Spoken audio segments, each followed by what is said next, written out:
Yes! Come on, Come man. on, get in. Yes, get in there. Welcome to Top 4. My name's Peter. I'm OT bopping, ladies and gentlemen. I'm an Arsenal fan. I'm joined by Oscar, a Chelsea fan. Happy days, 3 points in the bag, 3 goals, another clean sheet. I'm smiling this week, boys. I'm smiling. What are you saying? 100%. And I'm joined by AD, a Liverpool fan. Whoa, Yoko Jota. He scores again. My. How can we resist ya? Oh, fantastic. That's a terrible On a song. weekend, ladies and gentlemen, where the mighty Arsenal go to Old Trafford and collect all 3 points. We haven't got any Manchester United fans at the minute. Don't worry, though. Don't worry. We'll get them in later. We've got one more. Pete, we've got one more fan that's joined us. Talk to us. Make way. Yes! Jeez! Hey, but I heard you was on the sub bench, bro. What's going on? I heard you was on the sub bench. It is, yeah. I'm on the pitch now, innit? Still. Jeez! What, late fitness test, yeah? Yeah. I hear that. You called it Thomas Werner. We're gonna hold the Man United Arsenal game just yet. We're waiting for Man United to come on because obviously they're trying to duck us, David. But we're not gonna have that. So we'll kick things off at Anfield, where Liverpool 2-1 winners up against West Ham. Another tricky game at Anfield. Even AD can't believe it. It was a lucky win there. Adrian, bruv, top of the league, Liverpool, man. Is this where you lot continue from now on? Yo, what happened?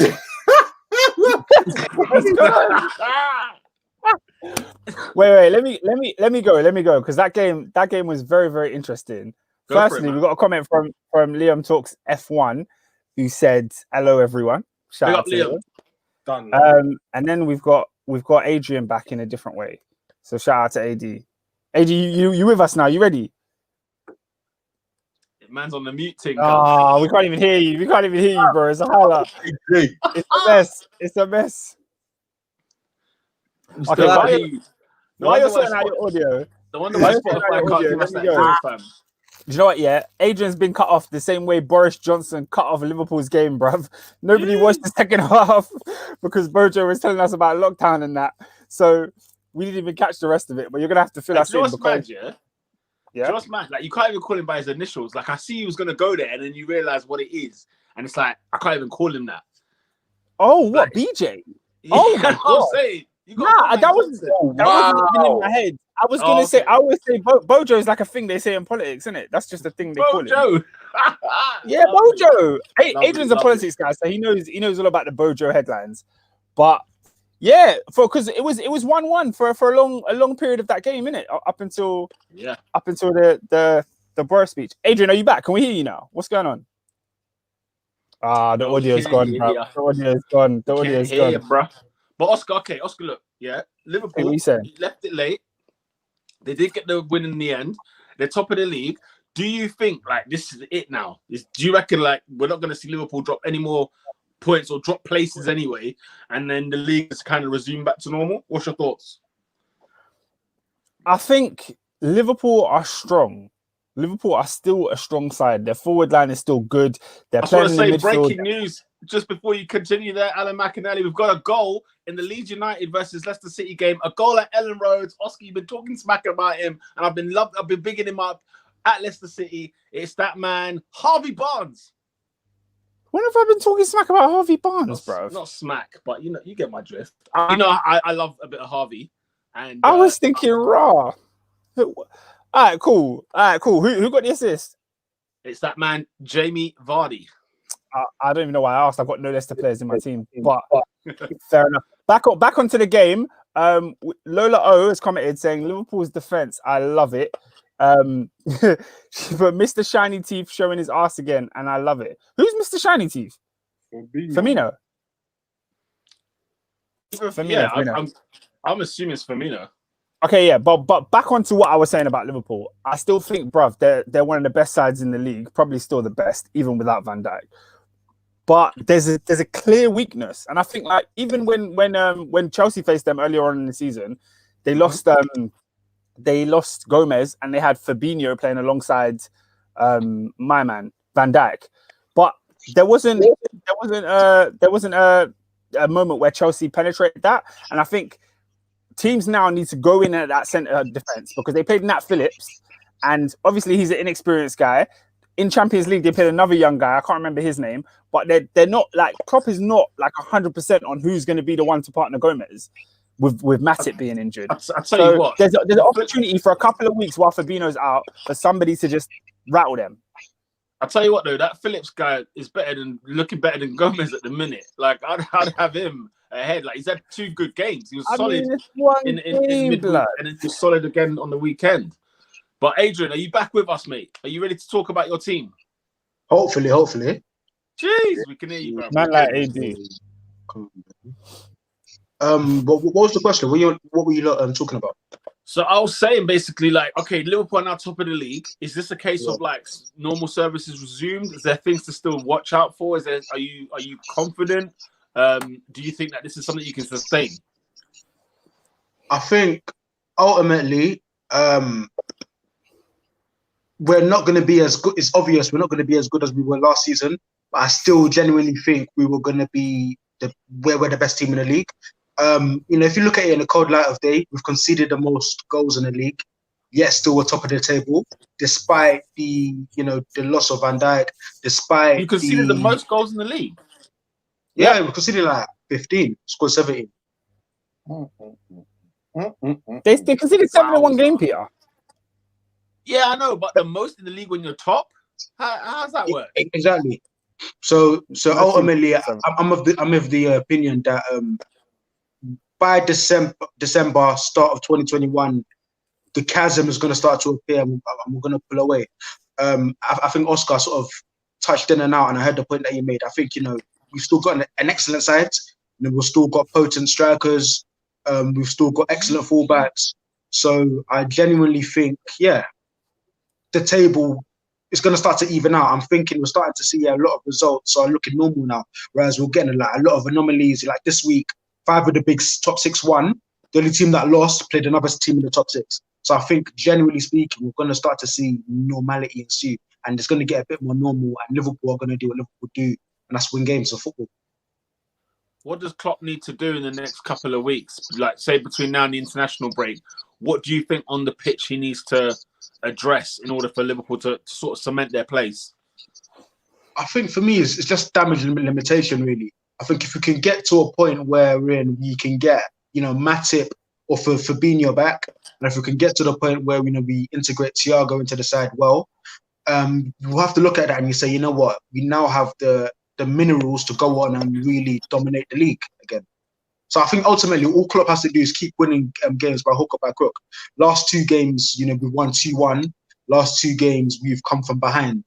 So essentially, we're just doing all we need to do to win. So we're doing enough to win games of football. And I think if you can do that, we're going to get to a sense of consistency and we're going to improve.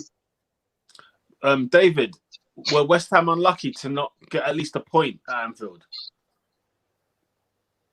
I can't remember. Did I even watch the highlights? Oscar, what do you reckon?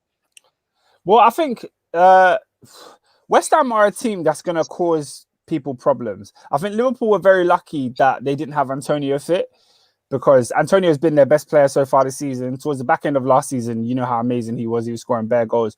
But more than that, he bullies defenses, man. And I think I was looking forward to personally seeing how Gomez and whoever you played alongside Gomez was going to handle Antonio. He scored against Man City last week. And when he was out of the team, it was just like, Sebastian Haller. He's the guy I've been calling for, man. Literally, he was so deadly for Frankfurt before he went to West Ham, and it just has not worked. He was a passenger in this game. Like, from what I saw, he offered no threat whatsoever. The goal from, was it Fornals? Yeah. It was Peter, you said that Alisson should have saved it, innit? It was such a slow hit. It was a slow hit. Yeah, I didn't think that. There was no pace in the shot. Yeah, but I felt like the way he hit it, the ball bounced before. That's the shocking goal to concede, bro. Nah, guys, the shot. I think he got down too late. Went down too late. The shot hit the post though. It's not like it went straight in. It was literally as far in the corner as it could have been. It hit the post and in. Like, didn't Alisson get there? Just got there late. It's not like but the ball bounced. You got to remember the ball bounced. It was a soft goal to concede. Yeah, it was soft.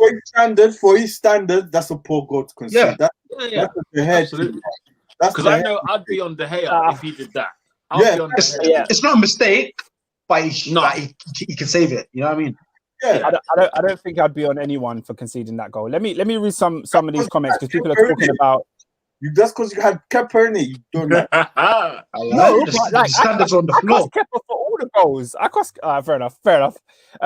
Footy Agenda says Joe Gomez played 2 years with Virgil van Dijk. How does one Nathaniel Phillips, who is not rated in his debut, marshal the defense, cover up Joe's failed aerial duels, and win man of the match? AD, help me out here. Lola O also said Gomez shouldn't be a guarantee either. He's mistake after mistake. Adrian, tell me about Joe Gomez, bruv. Oscar, like I was saying, though, Phillips for me was brilliant. Out of the two, he played midweek as well, didn't he, in the Champions League? Like I think he was really good. He didn't play Reece Williams. Oh, Reece. My bad. But yeah, he Phillips played really well, man. Yeah, like I think that's like for the type of centre half he looks like a typical geezer. Like he's. Like you know, like a James Collins, like a win every ball in the air. He'll run through a brick wall for you, but longer term, like realistically, he hasn't really got too shallow. But I think, he looks like 28, 29. I was thinking, like he was the second oldest member of our backline on the weekend. Wow, he's actually older than Joe Gomez.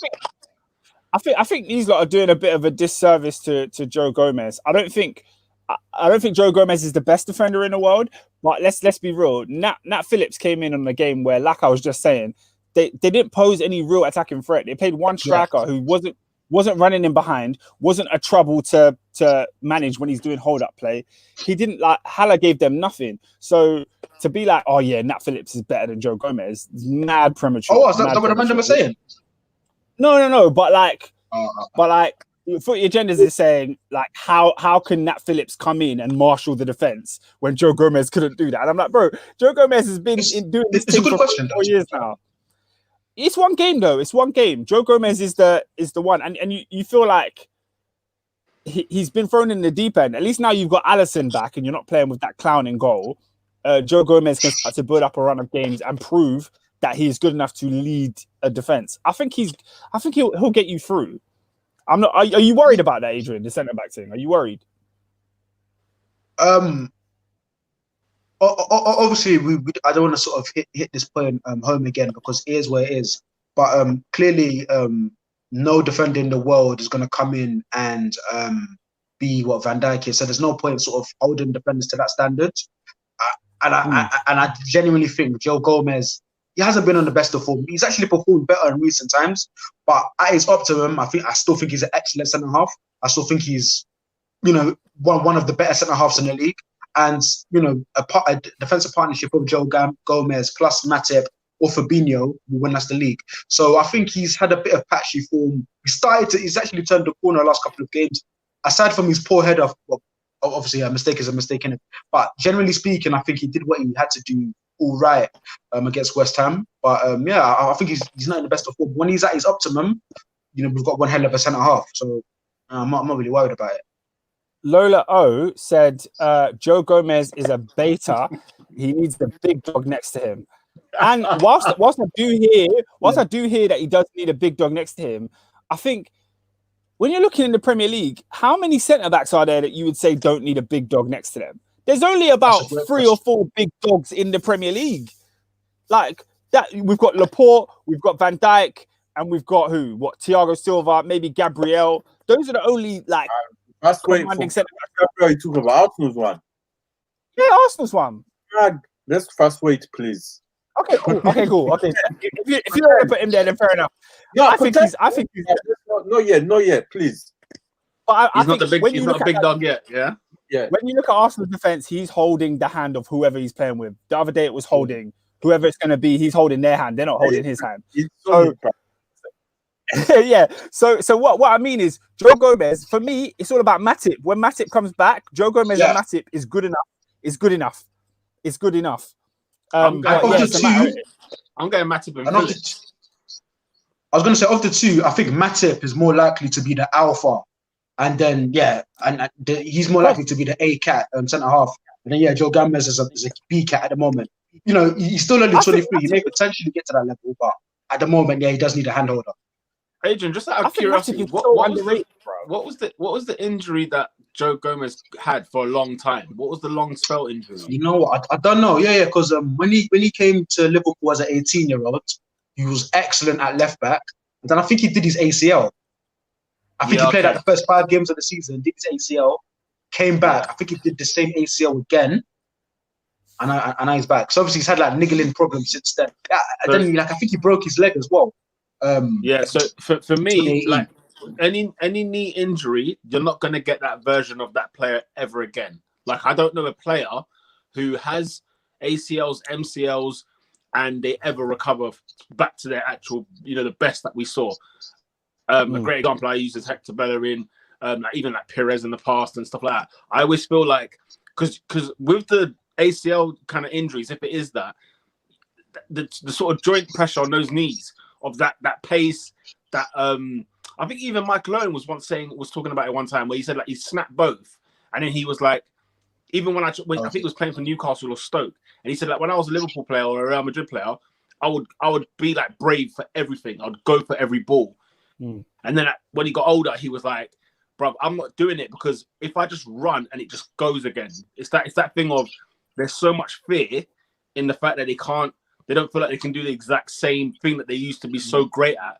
And I feel like Joe Gomez is, in my opinion, he's declined from the player that we first saw when he broke out. Like you were saying, he was really, really good.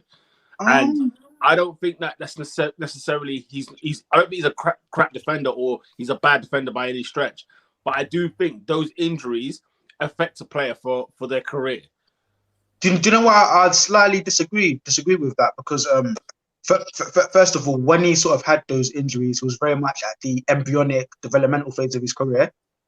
Since then, he's gone on to have excellent spells in the sides, in spite of the injuries. And guess what? His best attribute actually is probably his serum pace.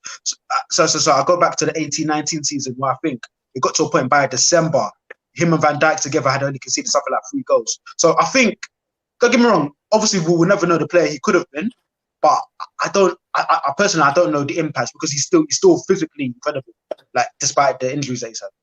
Fair dues. No fair dues. Right. We got a lot more comments on this whole Liverpool situation. I'll get to the defensive ones first of all. Liam Talks F1 says, I can't believe Virgil van Dijk used to play for my favourite team, Celtic. So did Andy Robertson at one point, as well as Stuart Armstrong. And Kieran Tierney as well, my friend. Add him in there as well. That's it. He didn't mention Tierney, right? He didn't mention him. Lola O says they don't have to be the best players in terms of people that are next to Gomez. He's saying they just need to be strong and stable, aka Johnny Evans. Lewis Dunk. Yeah, I get the point. Tarkowski probably. I'm with that. Bosslat Endo makes the point. He says, shout out to Bosslat Endo, a Liverpool fan. He says, we've won every game without Virgil and only conceded 2 goals. But then Lola has gone back and said, don't confuse winning games with looking defensively good. So what would you say, Adrian? Do you think you guys have looked defensively solid without Van Dijk? Defensively solid. You see, because my last image really was that porous 7-2 defeat away at Villa, where ultimately anything will look better. I still think we're nowhere near 100%, and I think we are susceptible to be gotten at. So yeah, to answer that question, I don't think we've looked great defensively, but I think as Endo was saying, the signs of recovery are there. Like for me, the Ajax game away, I think we defended quite stallionly, really, and it's getting better. Work to be done on the training ground, but at the moment, let's just focus on outscoring teams until we at least get back to Fabinho and Matip. I hear that because them two are key players, man. They're key. And by players. the way, I feel like at Liverpool as well, like they've in the last, even at West Ham, they dominated the possession. They've had all the ball. They've had the most shots. They're having the most shots on target. It's not like we've got a different Liverpool all of a sudden. I'm still like you were saying, Oscar, before. Liverpool are strong, and I still feel like they still are. You know what I'm saying? I don't feel like we can nobody's writing them off by any stretch, but I think the sort of gaps that you were talking about defensively were there even when Van Dijk was there. Because even when Van Dijk was here at the start of the season, everybody was like, you know what, Liverpool could get got at if you play a certain way. I remember it was in fact David's argument as to why he was sort of disappointed about that result at Anfield for Arsenal. So it's it depends how mentally tough Liverpool are with the loss of Van Dijk. It's definitely not to do with the talent. The talent's there, but can they mentally overcome that hill without the big dog there? All right, cool. Before we talk about West Ham, I think there's a couple comments on Liverpool more so going forward. B Arsenal Gooner says, lads, I'm very worried, not for Arsenal because we're not title contenders, but for the rest of them. Liverpool should be losing now. If they're allowed to go on a winning streak, gain confidence, then the title is over. And you have to look at it like, bro, they've lost Van Dijk, that's long term, but they're also not playing with Fabinho now. They're not playing with Thiago. They're not playing with, who else is missing? Matip. It's the fact they're still picking up wins is a little bit scary. I felt like when I watched the highlights of Liverpool versus Ajax, and I was like, rah, you lot didn't look good in that game, but you still won 1-0. And I was like, oh, it could be another one of them seasons where they just grind it out. Yeah, Liverpool are mentally tough, man. They're showing that at the minute, and that will be their test for this season. It's the mentality. If the mentality is on point, Liverpool will be okay. Should we be worried for the other contenders? I don't think so, because results create pressure. If Tottenham go on a run, if Chelsea go on a run, City, of course, they're no mugs. If they go on a run, like they're all capable of doing, then the heat is on, and that's when you really test whether or not can this Liverpool team hack it. But just because they're winning games at the minute doesn't mean that, oh crap, without Van Dijk they're still winning. That means this is over. It's far from that. So yeah, it's still wide open. Footy Agendas says Klopp needs to answer for his crimes against football. Benching Shaqiri, no Liverpool midfield bar Thiago could have pulled up that through ball. And Firmino, it's over. # Jota the Shotter. And there's been a goal, ladies and gentlemen, at Ellen Road. And I tell you what, since they scored the first goal, Leicester have been on the ting, bro. They're just pressing the hell out of Leeds. Yeah, it's actually quite worrying. Leeds have gone on the other end and sort of had a few chances as well. But I don't know what it is about Leicester. They're just relentless at the minute. They're just all over Leeds at the minute. And it's gone 2-0, and the goal scorer is Yuri Tielemans. Rah, they're taking that confidence from the Emirates and they're bringing it to Ellen Road. Guess who the assist was? If it's still called an assist, Jamie Vardy. Bloody hell. He like Adam McAnally, Yeah, well, of course, yeah. You know how it is, AD. I'm looking for that. McAnally. Man's looking for that Sky Sports job quick, cuz. Lads, can we welcome someone to the pod? Who are we bringing on, man? Robinho! Jeez! And he hasn't ducked long enough. He is back at the hot seat.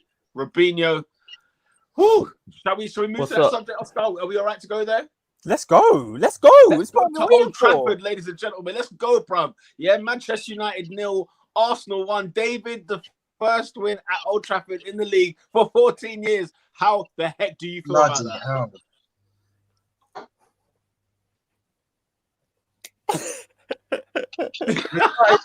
I'm happy, bruv. It's standard, but we should be going to Old Trafford and winning, bruv. I don't know about that. Long overdue, though. Long overdue, no? If we're a serious football club, we need to go. We can't be getting boxed 8-2s and that, bruv. Mate. Yeah, and then losing to Rashford on his debut, he just come caning us. Nah, bro. This is the standard, bro. We have what? There are many times we've gone to Old Trafford where you felt like Arsenal should go and get something out of this game, and 9 times out of 10 we got 0 points, and it's just like, how the heck has that happened? But David, what did you think about Arsenal's performance on the day? What do you accredit the win to? I think still going forward, it's a bit sus. We're not opening, man, bro. Like, how many shots did we have on target? Was it 1? The penalty. Good question. I'll check that for you now. You carry on talking. I'll check that for you. You created chances without having shots on target. So you had the Saka had a free header that just went over the bar. You had the chance where Bellerin knocks it back post to Aubameyang, but he just misses it. So whilst you didn't have shots on target, you still were you create half chances. Yeah, so that's my only issue going forward. As you know, my complaint. We've sorted out the midfield. Yeah, we've sorted out. It looks like defensively, Gabriel has. Yeah. Oh, what a man. He's controlling things there. Obviously, there's still Mares at the full-back position, but it looks like thing is mopping up. Partey, and then he's looking like they're mopping up the thing. Can we talk, David? Can we talk Partey and Elneny in the midfield? I mean, my goodness, I couldn't believe what I was seeing. About it. No, Partey and Elneny running the midfield. Pete, this is why I was upset on transfer deadline day. We know the guy's world class. Why didn't you bring him in earlier, bro? That's for real. He complained, bro. Why wait? What's crazy is how comfortable he was on the ball. Like Partey, like he was mad comfortable on the ball, taking the ball through the midfield.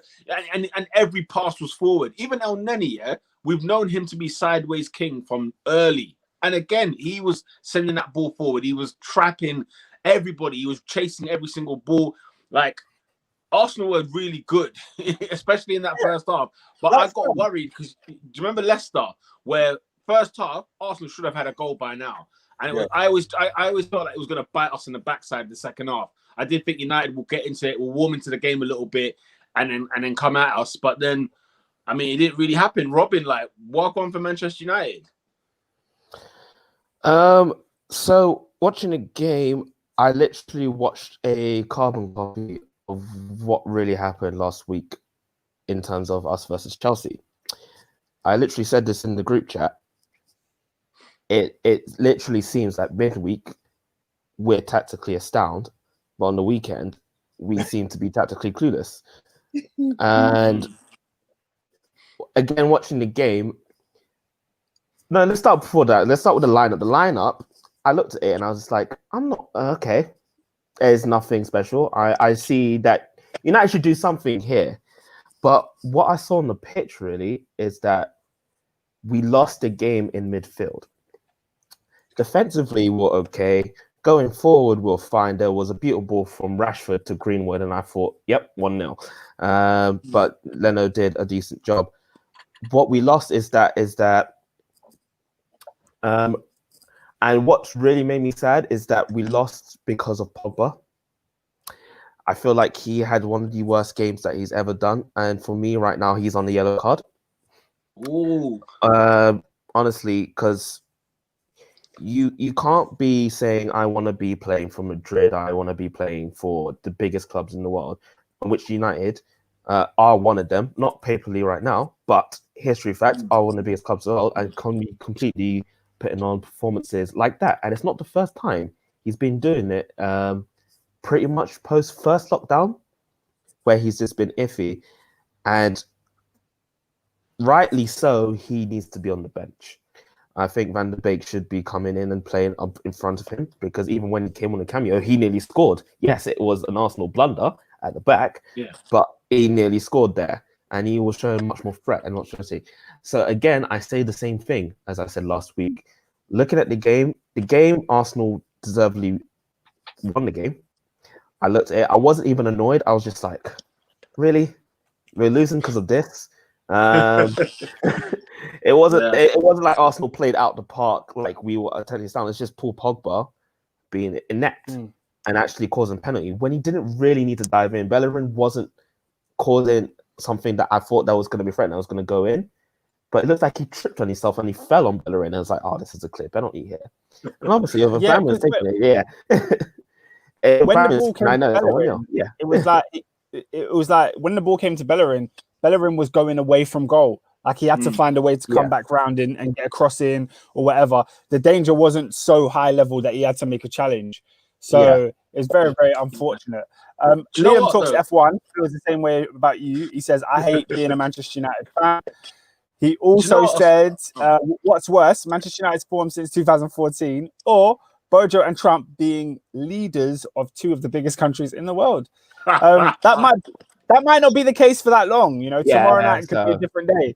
So who knows? Who knows? But that suit was horrendous. So for me, throughout that whole game, like I was gonna say, Robin, do you know what? I was just saying, yeah. And the subs again from Ollie, like again, what are you doing? Again, I thought Leipzig going to give us a top 10. We tucked them out of the park 5-0. Thinking, all right, cool. We've got something here, diamond formation. Let's go. And that's what I'm saying. I'm not putting the full blame on Ollie this game. Yes, he has a lot to blame in terms of picking his substitutions, all that stuff. But he was not the main culprit. That falls solely on Paul Pogba causing that, because I thought it was going to be a 0-0, to be very honest. If I'm honest with you, Robin, I disagree. Yeah. I think the reason Manchester United lost that game in the long run, okay, you probably would have left with a point if you take the penalty out of it. Yeah. But Ole Gunnar Solskjaer looked like the difference between Solskjaer and Arteta in this game, it looked like one guy knew what he was doing, one guy knew what he was preparing for and what he was planning for, and tries to execute it. Like, he could have played that game 9 times, like 100, and 99% of the time, you would have got the exact same game you got on Sunday night.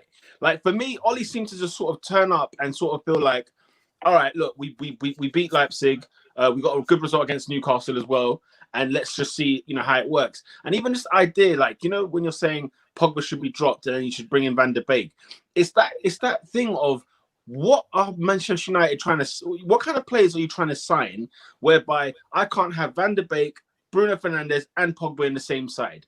Why have I bought players that, okay, obviously Edison, I think, is still getting up to speed and fair enough. But like, there's players in that United team where you think they're just buying now players where it's a name thing, or it just doesn't make sense. Like when Arteta bought Gabriel and bought Partey, you could see he needs to identify these two situations, and here they are. Even like with Thomas Husamoa, it was a case of, look at Arsenal now creatively, yeah? Even David was saying it earlier, where we are smelly going forward. And he's like, okay, here's the position I need to fill. Whereas at Man United, it seems like there's no planning over there. Because it worked against Leipzig and Newcastle, it's like, okay, we're going to roll the dice and go again. And it just felt, I could see it seems so clear in that game, in those 90 minutes to me. Yeah, no, you have a point there. I hear that as well, but you have to look about this. Me and Ernest complained about our transfer window because we only got one of our positions that we said we needed strengthening. We stated that we needed a DM. We stated that we needed a centre back. Yes, Tuanzebe had an amazing game against PSG. We've not seen him since. Van der Beek keeps coming in and out, and every time he comes on, he does a job for us. Pogba has been smelling all that stuff, which makes Bruno having to do too much work. And I see comments that Bruno has been asked. He was okay in that game. He wasn't amazing. He was okay, but he was still trying to do things. Like even Tomine was trying to do things towards the end of the game. And yes, he's trash, but at least he's trying. But and that's why I was so annoyed with Paul. I was like, what are you doing? Like, what are you trying to do? You say you want a new contract, or do you want to leave? If you want to leave, you know what? We've had our years, and I'm happy to move on. Because look, bro, right now it looks like we do better without you than we do with you.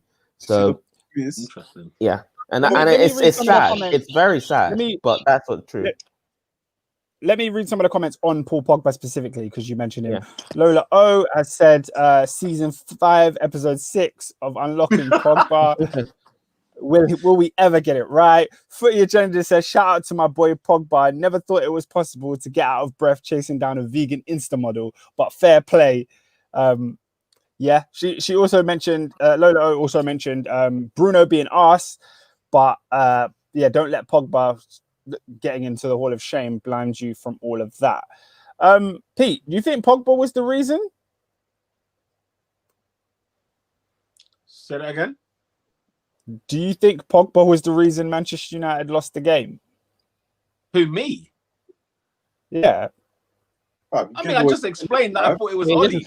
I literally just I gave like a whole dialogue, cuz. Dave, like, do you know what I mean? For me, Ollie was the reason, in my opinion. Paul Pogba wasn't great, but when the sub happened, when they were hooking off Bruno, I thought, yeah, that's probably fair. To be fair, do you know what I mean? I wouldn't have taken off Pogba, but again, like Man United, what Ollie needs to do, and I feel like every manager should know this and should have this in their locker. They should know what kind of football they want to play, regardless if you manage Manchester United, Southampton, Cardiff, Mulder, whoever you've managed in the past. We should know this is what Ollie wants to do. This is the kind of football he wants to play.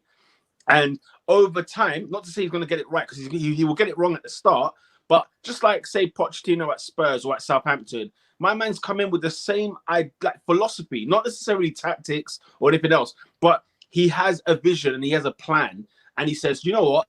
This is what I want to do. And over time, over a few transfer windows, I'm going to be getting the kind of players that will suit that style. And with the players I've got now, let me see who's gonna be here in the long run. You know, like when Arteta came in, he said no negotiables once I've joined in. I've got a way of playing, and if you're not gonna abide by that, okay, cool. In the transfer windows, we're gonna see you gone. And in the meantime, I'm gonna be mixing in players from abroad as well as bringing in the youth, rare, right? So it's a thing of like the fact that at Manchester United right now, nobody knows what kind of philosophy they have. Nobody knows what they're trying to do. And since Fergie, sorry to say it, but it's been a case of confusion every single time. When Moyes came in, nobody quite kind of knew what the long-term game was. When Van Gaal was in, he started winning. We knew what kind of direction they were going in. It was a Galactico thing. They were buying anything and everything they could. And he won something. Mourinho then comes in. You know what I'm saying? You're thinking, yeah, winner. Let's get, by any means necessary, let's get this league. Let's get trophies. Let's get whatever. He's gone. Ollie's here now, and he obviously earned his place when he went on an amazing run when he was interim sort of head coach, right? And now it's like, I'd love to ask Ollie that question. If I had one moment with Ole Gunnar Solskjaer, I'd ask him this one thing: what is your philosophy in football? That'll be it, because I haven't got a clue. Yeah, for me, Ollie he's Mr. Stumble, where clearly what happened was, don't get me wrong, on Wednesday, tactical, can I call it a masterclass? No, but the diamond worked. He said, oh, wow, the diamond works on Wednesday. Let me do it again on Saturday or Sunday, whenever it was. And it's like, I remember there's one time at uni, bro, I was flat on my face. I was broke. All I had some spaghetti. I just put in the pot, put in hella paprika, soy sauce, sweet and sour, you name it. It slapped that night. Next day I had it in the morning, I just dashed it all in the bin because it's horses. There's no philosophy. No, it's true. There's horses. There's no philosophy about it. It's, I don't know. It just does it all on a whim. And that's why for me, like, I look at the Arsenal team and I think to myself, how is playing the Diamonds the most appropriate way to deal with this Arsenal side? Like, how can you conceivably sit there and think, right, this is the best course of action? And that goes down to not having a plan. That goes down to not having an identity. Whereas you look at managers like Graham Potter, he can pluck. I was watching a Brighton game. I think it was someone who was playing in League One last season. He can pluck him from obscurity, seamlessly play, fit into a system. Why? Because there's a system there. There's an infrastructure there. Ollie can't do that because he doesn't know what he's doing half the time himself. And to be fair, it makes it seem like Ollie is not a good coach, because you know how we've been talking about coaches, blah, blah. And the truth of the matter is, like, Ollie could be a good coach, but what's his identity? Do you know what I mean? That's really the question. Because Pete, like, switching it up from time to time is never a bad thing. But the problem is, he's not switching it up from time to time. He's just switched up. You never know. And any two games could be a completely different thing. Whereas let's say, you know what? Did you hear normally I play this. Did you see Arteta's interview at the end? He said, because I think Patrick Davison asked him, did you know how Man United were going to play? And he says, yeah, they've got like 2 or 3 formations, and we worked on all 3 of them, like in the week. And I was sitting there thinking, like, how, as a manager, to try and work out 3 different formations, you'd think it would actually be more difficult because you don't quite know what day on the day what's Ollie going to bring up. But the fact that my man's even naming what kind of formations they play, I was like, okay, that's interesting. That's saying something. But yeah, sorry, Adrian, sorry to cut you. No, I think we were saying much the same thing, really. Just the idea of it's difficult to send your players out on a Wednesday, send them out 4 weeks from now on a Sunday, 2 different ideas, and expect them to perform at optimum levels. Surely you need to have a consistent way of playing, which he doesn't have. Because as you rightly said, he is a decent coach. Let's call a spade a spade. He can switch up when appropriate and he can get a result. But you need an identity. And it's done so this year. But somehow when we're at home, we can't do it, which is really worrying. We've not won at home, bar the Leipzig win. We've not won at home in the league so far. And no other team has done that, which is crazy. On the road, no problem. Even Fulham won at home today. Even Fulham's got a home win. Yo, David, was you OT bopping, bro, when Aubameyang put that in the back of the net, bro? Finally breaking that duck in the league. What? Bro, no, I didn't bop, bro. I'm happy, bro. Well, you didn't do the bop. What? No, I didn't do no bop, bro. Cause when Aubameyang ain't scored since the Fulham game. You know me, bro. What my thing is, bro. Don't go to Old Trafford and win, and then go and lose at home to Aston Villa the next game, bro. Facts. I'm not on it, bro. Arsenal do this all the time, bro. And I try to tell man, they say, nah, you're being negative, bro. Fam, I'm not on it, bro. Do you know what it is, though, David? Huh? But the thing is, David, do you know what it is, though? Like, if we're not going to drink it in today, do you know what I'm saying? When do I drink that? When do I drink winning at Old Trafford? Beat Man United. I'm all for it, bruv. All this, guys, all day. Now, go and duppy. Go duppy Aston Villa, bruv. Because Arsenal do this all the time, bruv.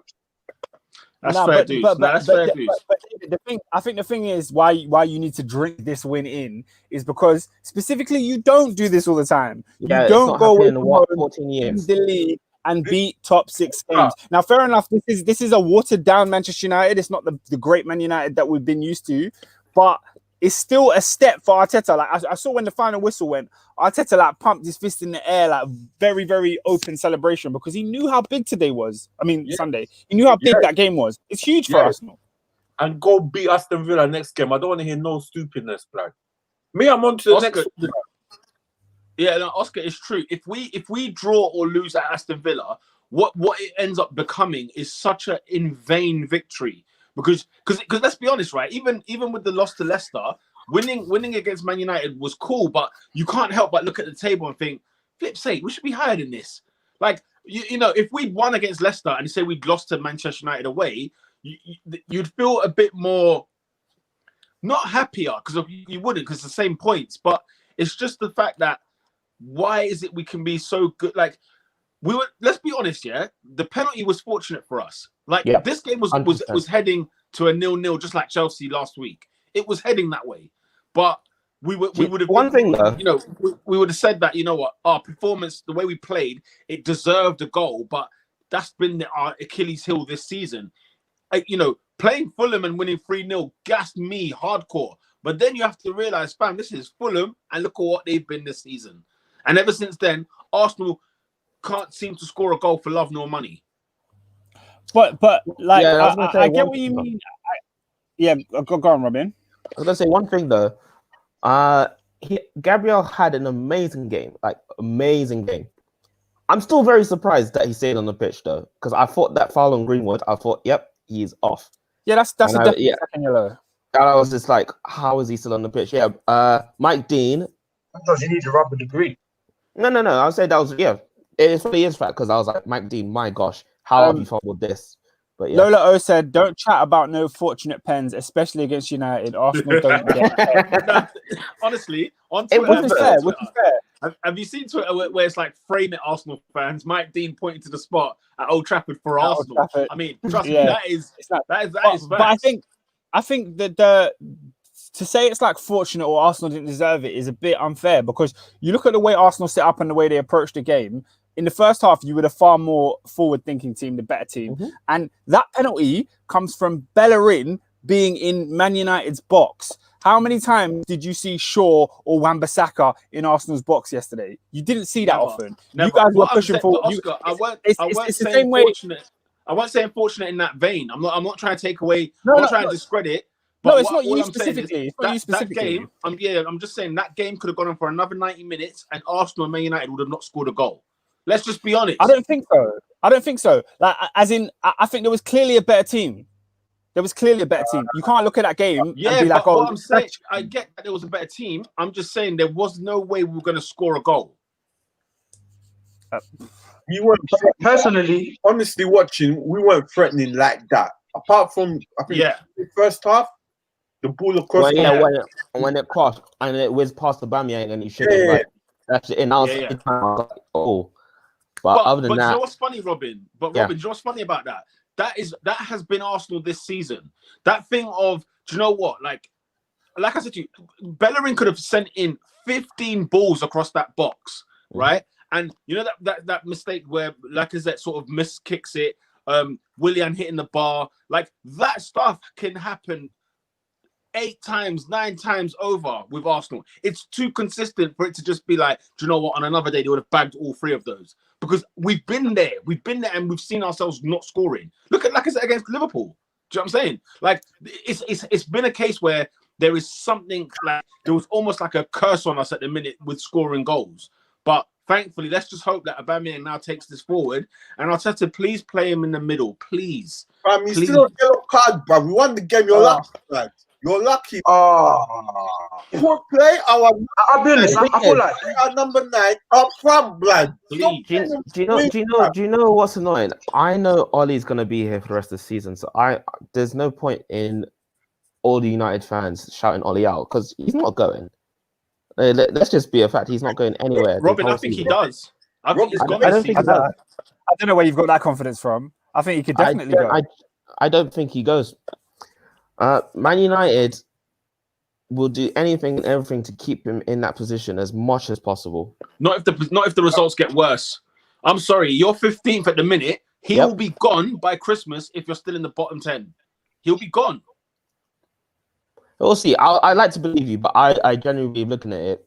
I don't think. I said I'd like to believe you. We got Monday Night Football here. Maurizio Pochettino growing out his hair. What's he doing without a job? What's Allegri doing without a job? He's on Sky Sports auditioning right now. Do you not think he's auditioning? That's exactly what he's doing. But Robin, it's like Jose at the North London Derby last year. You know, exactly. Robin, you said you hope so when Peter said he might be gone by December. Are you officially Ollie out? I've been Ollie out for a while. I'm just like, I want him to do well. Okay, cool. No, I've said this on the pod before. Ollie out. I didn't know. Maybe you said it. I just didn't. Yeah, I've said it many times. Like, I love him. He's forever a legend. Like, literally, treble winner, all that stuff. Forever legend. I love him as that. But I generally don't see it bringing him like a future success. And I want him to do well. It's not like he's never going to do well. I really do. Any manager, any player I wanted to play is do well. You want Arteta to do well, but I just don't see it.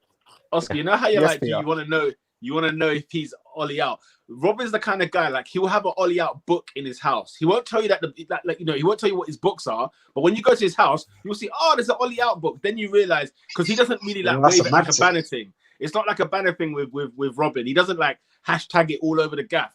But it's one of them ones. When you get into his house, you know his political beliefs, you know his religious beliefs, you know what he thinks about Ollie. Like I feel like man's a communist. I feel like Robin plays it like he plays it safe, but he knows what he wants. Does that make sense? Like PC Robin. All right, guys. Oscar, last question. There's bad comments, bro. Yeah, just to send to David. Yeah, David, what does this victory mean for Arsenal, and what do you think will happen from here on? And then we can move on. Right, as I said, bro, go and beat Aston Villa. Let's go on the run, bro. And then he needs to sort out that attack, bro. And that's it. If this continues, we're going to be in the same thing again. And another thing, but we need to toughen up, bro. Like, you see, when Aubameyang come, I can't be having that, bro. When Aubameyang what? Getting substituted, yeah? And then all the United players start coming to shove him off the pitch. Yeah. Blood, what? Bruv, I was ready to fight, man. Blood.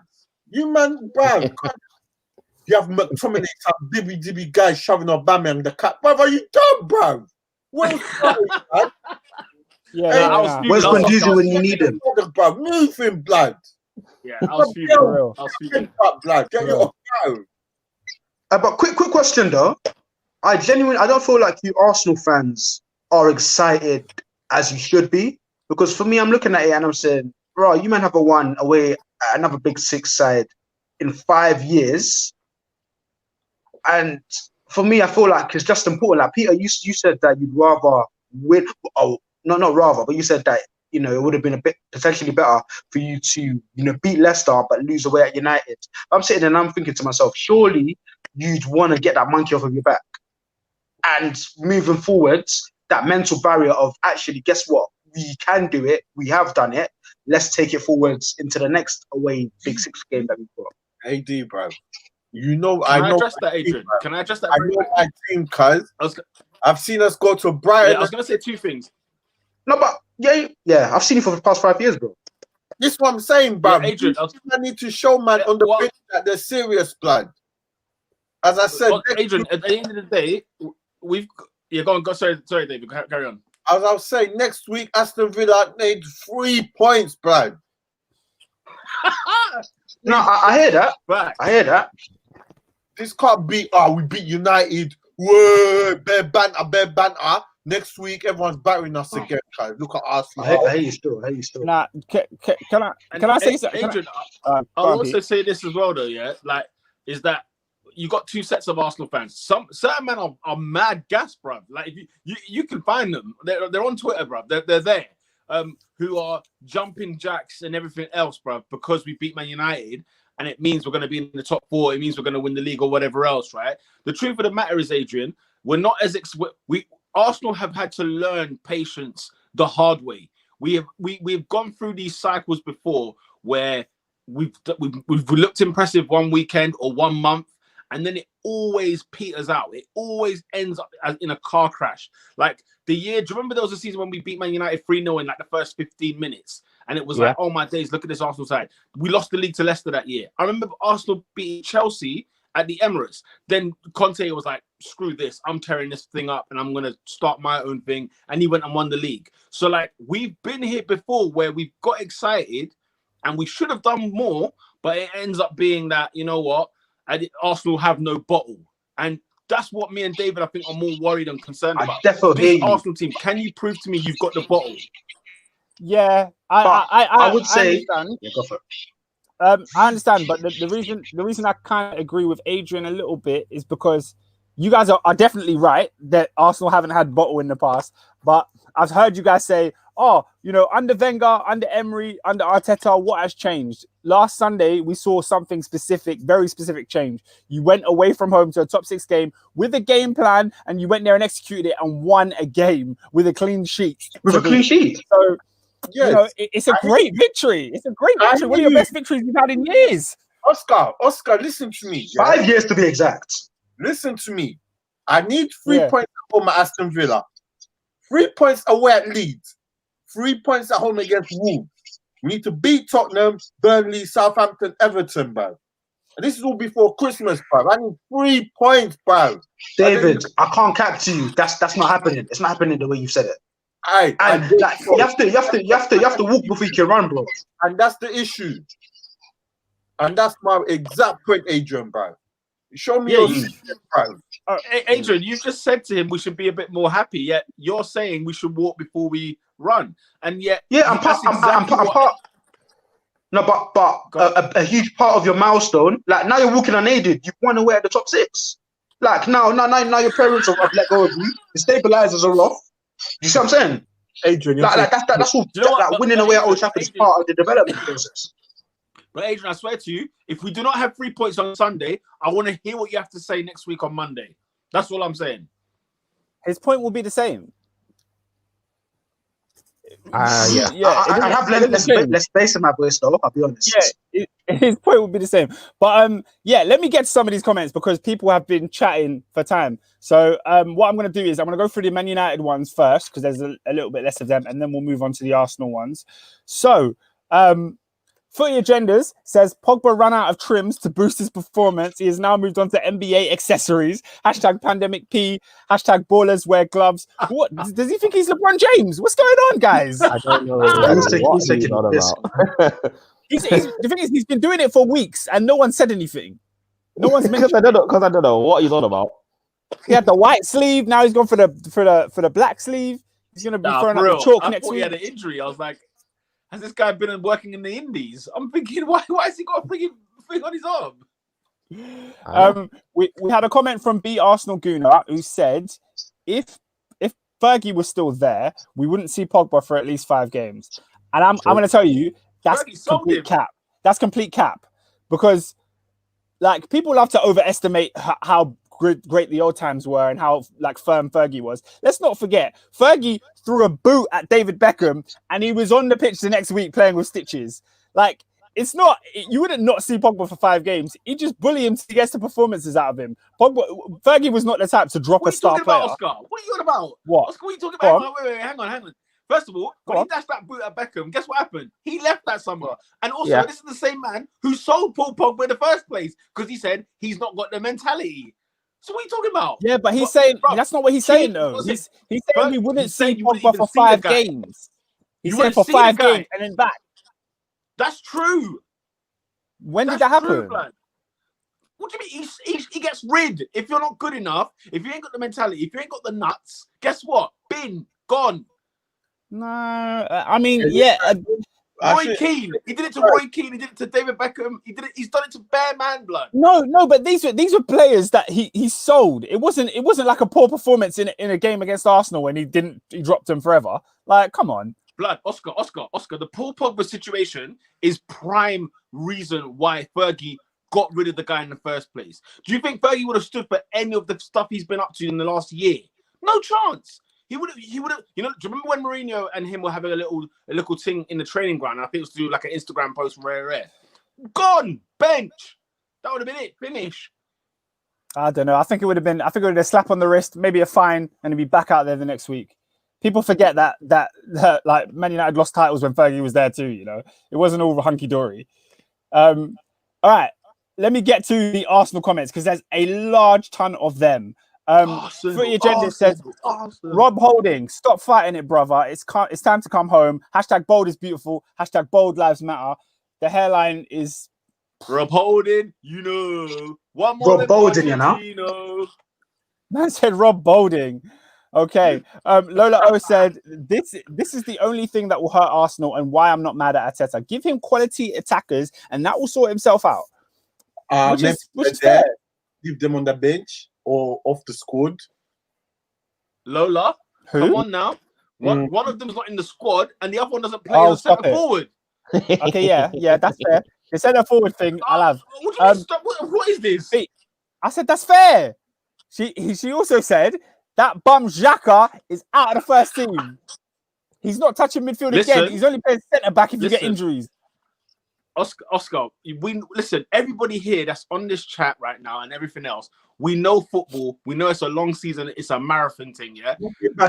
Partey and El Neni were superb on Sunday night. I guarantee you there will be a performance where El Neni will smell and there will be a performance in the season where Xhaka will do good. And it will be back to that same thing again of debating which one do you play. I don't believe the hype yet of for example, El Neni. We've had him since 2016. How comes we're only getting a good vibe in 2020? He's been. But Pete, that's the point. But Pete, that's the point, though.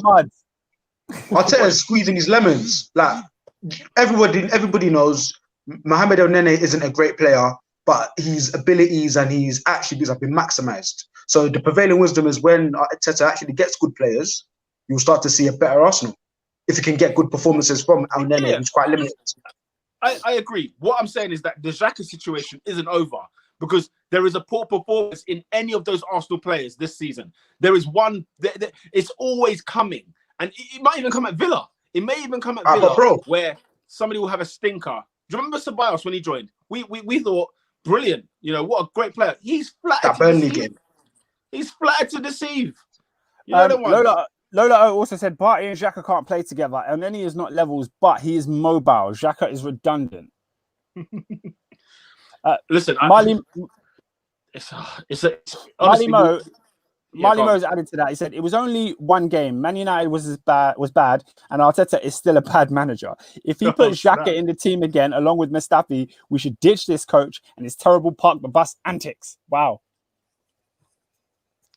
But see, that's the thing, though. I don't think necessarily if Xhaka played on Sunday night that Arsenal still would have won 1-0. Like, I'm not going to go there and say we wouldn't have. I don't know. But Peter, Partey and Elneny were outstanding, and they were the reason. If you're gonna have a reason for winning, you know, Robin said they lost the midfield battle, and I think that's down to those players playing very well. Would they have lost the midfield battle if Xhaka was there? Maybe not, but Partey was superb and Gabriel was amazing. Facts. But yeah, they're your two new signings. They should be. It seems like you guys have recruited well.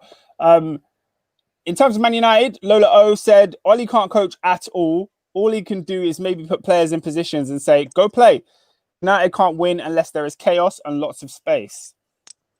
I think it's hard. I wouldn't say chaos per se, because we've played teams that have been completely organised and still got results there.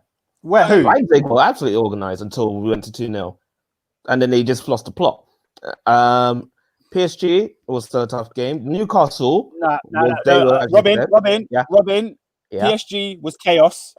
Let's be real. Chaos. PSG was chaos. What? Did you watch that game? That was end-to-end stuff. There was no control. There was no control in that game. Stuff? Bruh, do you know how many times Neymar ran past Scott McTominay? And even Neymar, do you not see the photo where Scott McTominay is doing bloody Superman? That's my point. It was against us. It was chaos. But Robin, that's my point, though, and I think that's Lola's point. It was chaos. Same like when you played against Brighton and you beat them. It was end-to-end stuff. It was a chaotic game. I think. What do you mean, no? My point of view is that we want the way we play, and the best way we play is that we want teams to attack us, and it's counter. Counter. That's all it is. So yeah, but that's what I'm saying. That's not Man United. That's why I don't think it's chaos in per se. True. I know. Because I know that we get attacked low. We get attacked loads. That's what it is. And we say, all right, let you have the ball or attack us and go forward. And that's the only part of football that I see that's consistent. Robin, are you mad by that, though, that you're a counter-attacking side? Manchester United. Yes, of course I'm mad. Okay. I'm very mad. You know like it frustrates the life out of me. But they have always been very dangerous on the counter-attack, but you've just never been the team that is the secondary team. You're waiting for the other team to spark something, and that's just not a Fergie team. That's not a Man United team. I know, exactly, and it's very frustrating that we keep doing that. That's why I'm saying it's not chaotic in that sense, because chaos means that we're all over the place. We're attacking, they're attacking, we're attacking. We're waiting for you to attack us. Yo, can I? No, but that's what she's saying, though. What Lola's saying. Sorry, what Lola's point is, she's got RB Leipzig was chaos, PSG was chaos, Newcastle United was chaos. All ended up giving up space, and that's the point. The other teams are flooding forward, so when it comes to defend, you guys are hitting them on transition, and it's like, you know, everything's all at sea. Their DM is playing at centre back. Their right back is pushed forward, so you've got space. You're not breaking down like consistent attacks. I think it's that when Arsenal sit in a back four in front of you, sit in a back five in front of you. You can't break down teams that sit. You can't break down because we don't have the players that can do that. Footy agendas said Oscar watching the comments pile up. Bro, I'm trying to get to the comments, believe me, but the conversation keeps flowing and flowing and flowing. Let me get to them now because everyone's talking about it. Where are we? Okay. B Arsenal Gooner said United voodoo for years took the points from us with Park and Fletcher. One game they even played Fletcher in defense and they still got 3 points. Shout out to Arsenal for getting a W finally. Yeah, man. Don't hate on G-Sun Park, my brother. Man played 5 games, 5 important games, and that was it. That was don't hate. Man he was impactful. When he came, he was there. Fergie's book, he's like, I told Park, you're gonna play 5 games all season, it's gonna be West Ham, Arsenal, whatever. But when you come to them games, you're gonna win us the league. I'm like thinking, flipping out, Alex. This guy's big player. Bosslight Endo said Arsenal are unbeaten in their last 5 league games against United and have only lost 2 of their last 7 at Old Trafford. Full stop. Black Martin Tyler in full effect. What does that mean? I don't know. Black Martin Tyler. What is he calling himself that? Yeah. No, I'm not gonna lie to you. That's a stat. He needs to go on a mastermind or something. Oh, he's the Black Martin Tyler. Yeah, no, that's a brilliant stat still. I can't lie. Okay, we had a question. Deck, fam. He's got the stats on deck, bro. we had a question from a man like Sam, who said, Big up Sam from Reveal Footy, shout out you. He said, do you guys think young managers, e.g. Arteta, Lamps and Ollie, are the future? Or do you think big teams like United should still be aiming for world-class experienced managers? Well, I think personally... They are the future. Like, I was going to say they are the future because that's what players want to do, want to coach. Whether they can coach big teams is a whole different story. I think should be going for the big horses for causes. Yeah, Manchester United right now, as a club that is trying to get back to where they need to be, where they haven't been in 7 years, they need to be... Forget Ole Gunnar Solskjaer. It should have never been Ole. You need to go for the big dogs. And I understand why they might have gone for a different approach because they failed with Van Gaal and they failed again with Mourinho. But I just don't see it working. Like Chelsea, we're in a position where we were willing to take a risk. We had a transfer ban. We knew we weren't going to win the league last season. So Lampard was that guy. Arsenal and Arteta, bit of a different situation. But I just trust Arteta a little bit more. I don't think Ole is the man. Let's not forget that we're talking about young managers. Once upon a time, Pep Guardiola was a young manager at Barcelona, and now he's who we view as the best manager in the world. So if they've got the mind and the know-how, and they show you that they're actually a well thought out coach, they can do it. They can do it, but it depends on who you trust. But do you think? Now, go on, Adrian. I was going to say with the point you've made. So when I think of club legends going on to have success in a managerial capacity at their clubs, been a goal, ladies and gentlemen, at Ellen Road. Can I stop you right there, Ola McAnally? It's been a goal at Ellen Road. Leeds United have pulled one back. Straight Bamford. Off. No, it was, I think, Stuart Dallas. Cheeky 4.5 million on the fantasy. No, Dallas whips it in. Yeah, it just bounces. So Dallas whips the ball in. It's a crowded centre box. It's crowded in the 6-yard box. Everyone's missed the header. Fuchs, don't know what you're doing. And it bounces into the back of the net. It's 2-1 now to Leicester. Go on, Adrian. I was going to say the point of, so obviously when we think of club legends sort of transitioning into the managerial phase, the two obvious examples are Guardiola and Zidane. One thing that they both did, and I don't know how much of a difference this actually makes, they actually managed the youth teams. And I think by doing that, you sort of immerse yourself in the culture of a club, in the way in which you should be playing. You've got a defined style of play that you can then transition into the first team and you then become manager. Obviously, like Zidane is a bit kamikaze, that one day he'll play like a 4-4-2 with Lucas Vazquez in midfield, but you get the point I'm trying to make. Whereas with Arteta, with Lampard, with Ole, the one criticism that we've all hit them with is, what are your tactics? What is your style of play? 1 week is this, the next week is that. So do you guys think that potentially a big reason as to why these managers aren't swashbuckling or hitting the ball out of the park in unequivocal metrics is the fact that they've maybe not had the time to develop a footballing ideology, and they're kind of having to learn on the job? Obviously, Ole had a career at Mulder, at Cardiff, that's completely different to at United. Do you think that's part of the problem? Probably.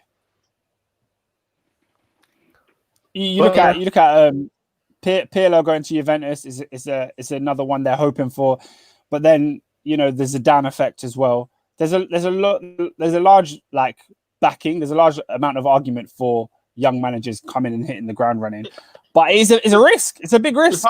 If I'm honest, blood, yeah, when you're a big team trying to fight for the big man things, don't waste your time on these young managers, bruv. You go with the guys that have got the pedigree. But if you are, like Adrian's saying, it's a fantastic point about working with the youth team. If you want to, if Arteta was working with the under-23s, I'd have been so much more delighted and having, say, Ancelotti in our side now.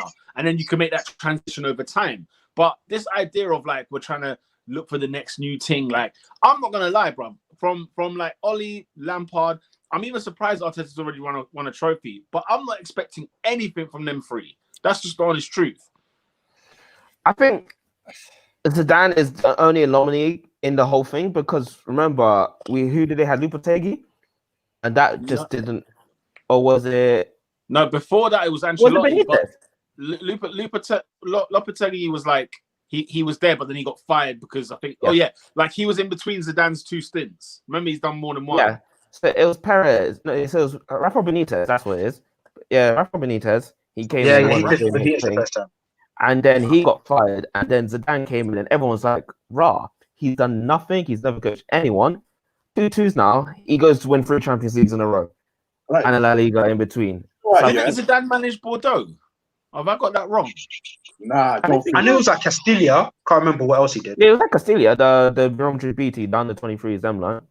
But guys, back to your point there, Adrian. Back to your point about that. Like for Guardiola, obviously, but managing the youth team at Barcelona, jumps onto the main team. That man got money. He did his madness with that team. Zidane, same thing. He's been at the club, working with the youth team. This is Real Madrid, obviously. Man management, bruv. Get your tactics right. Bish, bash, bosh. Listen, Klopp, same thing. Come in. He's won trophies, that thing. Dortmund comes at Liverpool. Liverpool as a club. Get rid of the riffraff. Like, do you think then that these managers, like going on to David's points, like all 3 of these managers, the young guys, they've come into clubs where it is chaos, it is mess, wherein they're gonna have to do a lot of work whilst learning on the job. Whereas, let's say, for instance, if Steven Gerrard was to take over Jurgen Klopp in 3 seasons' time, it's gonna be a lot easier because those building blocks are hopefully will already be in place. Do you see what I'm saying? Whereas Arteta, he's coming to a crap side. Oli came into a side that wasn't performing well. Lampard literally inherited a team from the Championship and lost his best player. You see what I'm saying? So I don't know.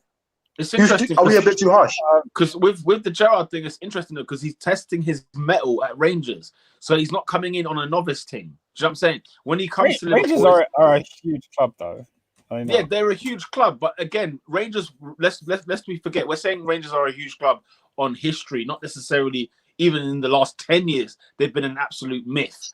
Do you know what I'm saying? So are Celtic. You don't rate Brendan.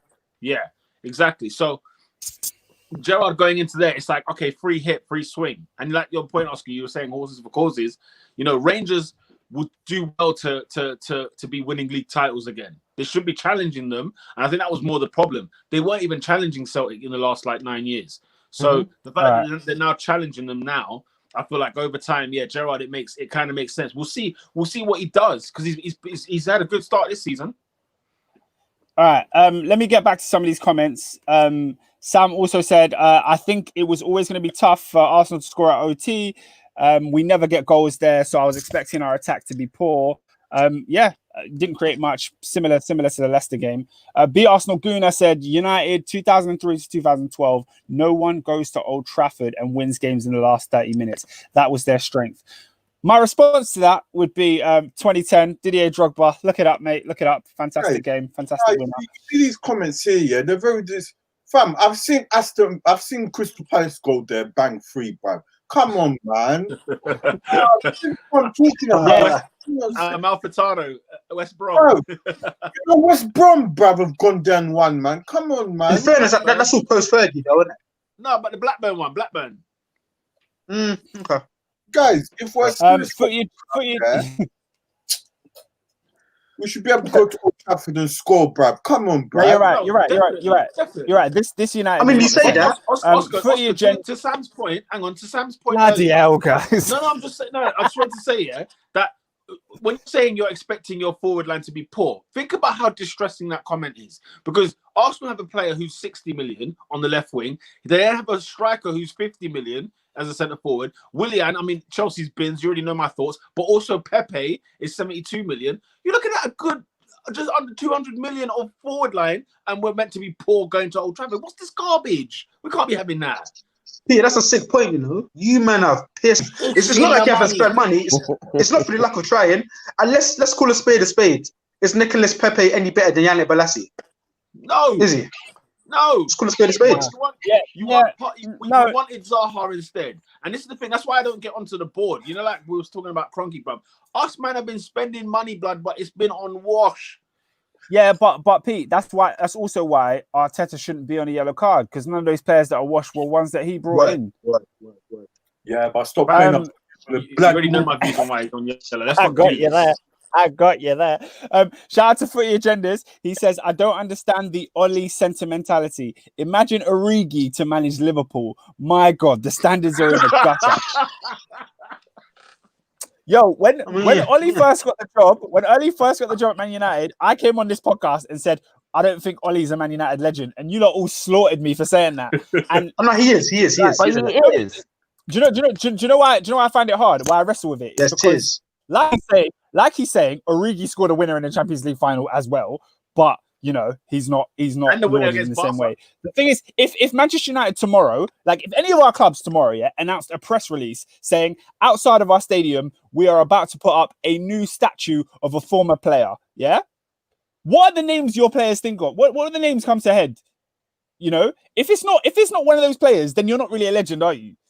Like but the thing is, with Man United, like United have got such a rich history that a legend can constitute to Steve Bruce, a legend can constitute to Bobby Charlton, a legend can constitute to George Best, a legend can constitute to Wayne Rooney. They've got so many because they've got such a rich history. People you just named, like Ole Gunnar Solskjaer, is a cult hero. Like he's not a legend. He's a cult hero at Man United. And they all love him. They all love him, and rightfully so. He had 9 years there, but guys, he had 9 years. He was never a starter. He was a striker who didn't score 100 goals for Man United. Like, come on. Oscar, you know what? Big point. Legend. You got me. Like when he deep it. Like that was his trade. Like he was impact sub, innit? That was his thing. Hat-trick scoring impact sub. The fact, listen, we said this me and us before. The fact we were losing 1-0, Bayern had the name on the trophy, and you scored the winning goal to secure us what? The treble? Automatic legend. That's it. I'm with it. Look, if a Man United fan is never going to be Ollie out because they love him so much for that moment, I'm 100% with it. I'm 100% with it. But you can be a legend and you can still be Ollie out. I'm not saying that. I'm not convoluting the two of those points. What I'm saying is, I understand the blind love and the blind support. I just still don't think he's a legend. No, because like I said, I don't think anyone. Well, if you are at this point, then I don't get you. But I don't think United fans are blind in terms of like saying Ollie can do what Ollie's said. We all know Ollie's strengths and weaknesses. We all just want him to do well because of what he's brought to us as a club. As with any manager that's done something for your club in history, we all want you to do well. But bro, if you're not doing well, we're going to treat you the same as any other manager, and you've got to go. And that's what it is. The Arsenal Gunya said, guys, don't push Robbie too hard today. I can hear it in his voice. This defeat hurts. Robin, has anyone ever called you Robbie before? No. I was very confused. I was like, Robbie. Okay. I was like, who is Robbie? I was thinking about it for time. I was like, fair enough. It makes sense, but yeah. This defeat, it hasn't hurt me as in like previous losses to Arsenal because we've lost before and I'm like fuming. This one, I literally was just like, really? We're gonna lose because it's the manner that we lost. I was annoyed at more than this losing to Arsenal. If that makes sense. Yeah, I hear that. Yeah. Oscar, what are you saying? Should we move on? Yeah, let me just get the last of the most important comments. Lola said Ollie is not young. Yeah, he's been coaching for over a decade, she says. She also says, stop babying a bum coach. Lampard and Arteta are young. In terms of the Man United vs PSG game, Marley Mo has said, can we all agree that Neymar is not top 10 players in the world? Certain pundits are saying Neymar is more skilled than Ronaldinho, and it's embarrassing, to be honest. Yeah, that's definitely not true. I agree with that second comment, bro. That's tough. You know what? He's not top 10. Quick question, like I don't get flogged. So that. Nah. The thing is, Neymar can be many things, but if you have Neymar on your team, you know that there's a problem. Like seeing the name Neymar come up against you on your side, yeah, your defenders are going to have. I mean, your defenders. Quick question. Midfielders going to have a long time. Yeah. I just want to ask a quick question to everyone here. Simple yes or no. Is Neymar top 10 players in the world? Peter? Yeah. Yes. Robin said yes. Peter said yes. David? Yeah. Not top 5. Adrian? Yeah. Yeah, so sorry, Marley Mo. We all agree that he is top 10. So we can't agree with you on this one. I can't think of. If you said top 5, then we would have a debate. 10 other players. Like, what other 10 players are there in the world that are better than Neymar? That's what I'm trying to work out. Yeah, I mean, yeah. If you said top 5, then we'll have a debate. But top 10? Nah. I think top 5 as well. Why? Why is there a debate for top 5? I'd go as far as to say he's top 3. No, I believe I can think of 5 players. I can think of 5 players I'd rather have in my team than him. Something to say. I can think of something to say. Can I ask the question I wanted to ask about Neymar? Go on. Do you feel like Neymar, like he's battling with 2 things: A, overexposure, and B, we've seen it before, if that makes sense? So let's say like if Neymar sort of burst into life in 2000 and he was doing all the things he's doing now, then do you feel like he would be held in a higher esteem? Because I feel like we're overexposed to a lot of things. So if Neymar does a mad thing, like we'll see it all over the timeline, it won't quite have that gravitas. So you see, for instance, that Ronaldinho goal he's going against Chelsea? Yeah. If he scored it today, it's cold. But do you get what I mean? Like it would have gone through the timeline cycle, something else would have popped up. I don't know. If Twitter was around when Ronaldinho scored that goal against Chelsea, because I saw that live, I was like, yay! Fam. Yeah. It was do you know such what? a madness. But do you know what? Yeah, I think there's just a difference in the way that we view football today. If Ronaldinho was playing football today, you'd have idiots on Twitter calling him a bum because his goal contributions are not as high as Mo Salah's. His XG and XA. You know what I mean? His presses per minute. They'd be calling him a bum. Listen, like literally, Chelsea knocked. Chelsea knocked in that game that we were talking about with that goal. Chelsea knocked Barcelona out. They'd be saying, "Oh, Ronaldinho couldn't lift his team to beat Chelsea." They'd be calling him a bottler and whatnot. Do you know what I mean? Mm-hmm. That's how we view football these days. We watch everything. You should name as a victim as well. Adrian, on the flip side. Do you know what? Yeah. I'd say that I think the problem with Neymar today is simply he went to PSG. Biggest mistake in his career. Biggest mistake in his career. Because when you look at him for Brazil, I think he's got like 50 Brazilian goals, which, by the way, is insanity, right? That's unbelievable numbers, right? Obviously at Barcelona, he was one of the front 3 that was just nothing but magical. And he should be the one after Ronaldo and Messi. If he stayed at Barcelona, or if he was still playing, top league, top team, top level, top. winning things every single year, then blood, no question about it, bro. He's not Mbappe's age. He's 28, 29 years of age. What is he doing wasting his time at PSG? That I can't get my mind around. I understand why he had to get away from Messi. I do get that.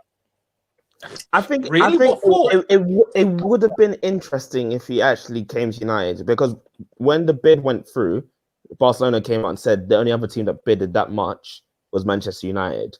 I thought it would have been really interesting if he actually came to the Premier League. But it would have been a waste. It would have been a waste. It would have been a horrible waste. It would have been. He needed to go. There's only like 2 or 3 teams he could have joined, and one of them stay at Barcelona, for crying out loud, or go to Man City, or go to like Real Madrid. Those are the only ones. And maybe even Chelsea. Maybe. But this guy, honestly, guys, we have to deep it, bro. He's wasted his career going to PSG. It was an absolute bottle job of his. He's not Mbappe's age. And guess what's going to happen to Mbappe? He's not staying long. Yeah, he's leaving. He's going to get his boots on. This is his last season. And nap right off. Los Blancos. Yeah, that he's off to Madrid next season. All right. Marley Mo said Rivaldo won a Ballon d'Or. Neymar has never. Big up my brother Rivaldo. But listen, Neymar's better than Rivaldo. Say nothing. Neymar's better than Rivaldo. Maybe. Footy Agenda said 10 players better than Neymar unordered. Lewandowski, Benzema, Salah, Mane, Cristiano Ronaldo, Kimmich, KDB, Gnabry, Kane, Neuer. Okay. Gnabry's not better. Take out Benzema. Take if out you're Joshua older than 20, Benzema. If you're older than 23, you are no longer eligible for the better on ability cop out. Benzema is definitely not better than Neymar. Yeah, take out Benzema. Take out. As a Liverpool fan, remove Mane and Salah immediately. Yeah, take Serge Gnabry out of here. What I will say about Benzema, what I will say on Benzema, yeah, people put too much dirt on his name. Like, he needs some respect. Benzema definitely needs some respect. For sure. Just say Benzi is a leg man. We all know that. Yeah. He's not better than Neymar. Listen, how many goals has Neymar got this season? No one watches that league, bro. I'll check now. Keep going. Keep talking. I swear he's injured. Marley Mo said, did you guys see on the weekend Messi kicked the ball at the referee and only got a yellow card? Messi is La Liga right now. Messi is La Liga. They can't send him off. He's just trying to dip, bruv. He's done with Barcelona, bruv. Yeah, Peter, did you get that stat? Relax, bro. I'm coming. You tell me to relax. Wait, the question is, how many goals has Neymar got this season? Yeah. Fam. He's not even on my radar, fam. What do you mean he's not on your radar? I don't think he scored this season. Well, why like you just... 30 man, he's not even in it. Yeah, he's not scored. David, why did you ask the question? He's not scored and he's injured. He got injured at the Istanbul game. No, that's the thing. He gets injured a lot, man. He's got 3 assists. That's all I know. Yeah, but I don't think he's one of those players that you measure by how many goals he scored. He's a top player. No, definitely. Enjoy the beauty of the game. Next game, bruv. What's the next game, bruv? Yeah, let's move on to the best game of the weekend. Steady. Oh, what? Should we go Aston Villa, Southampton? No, this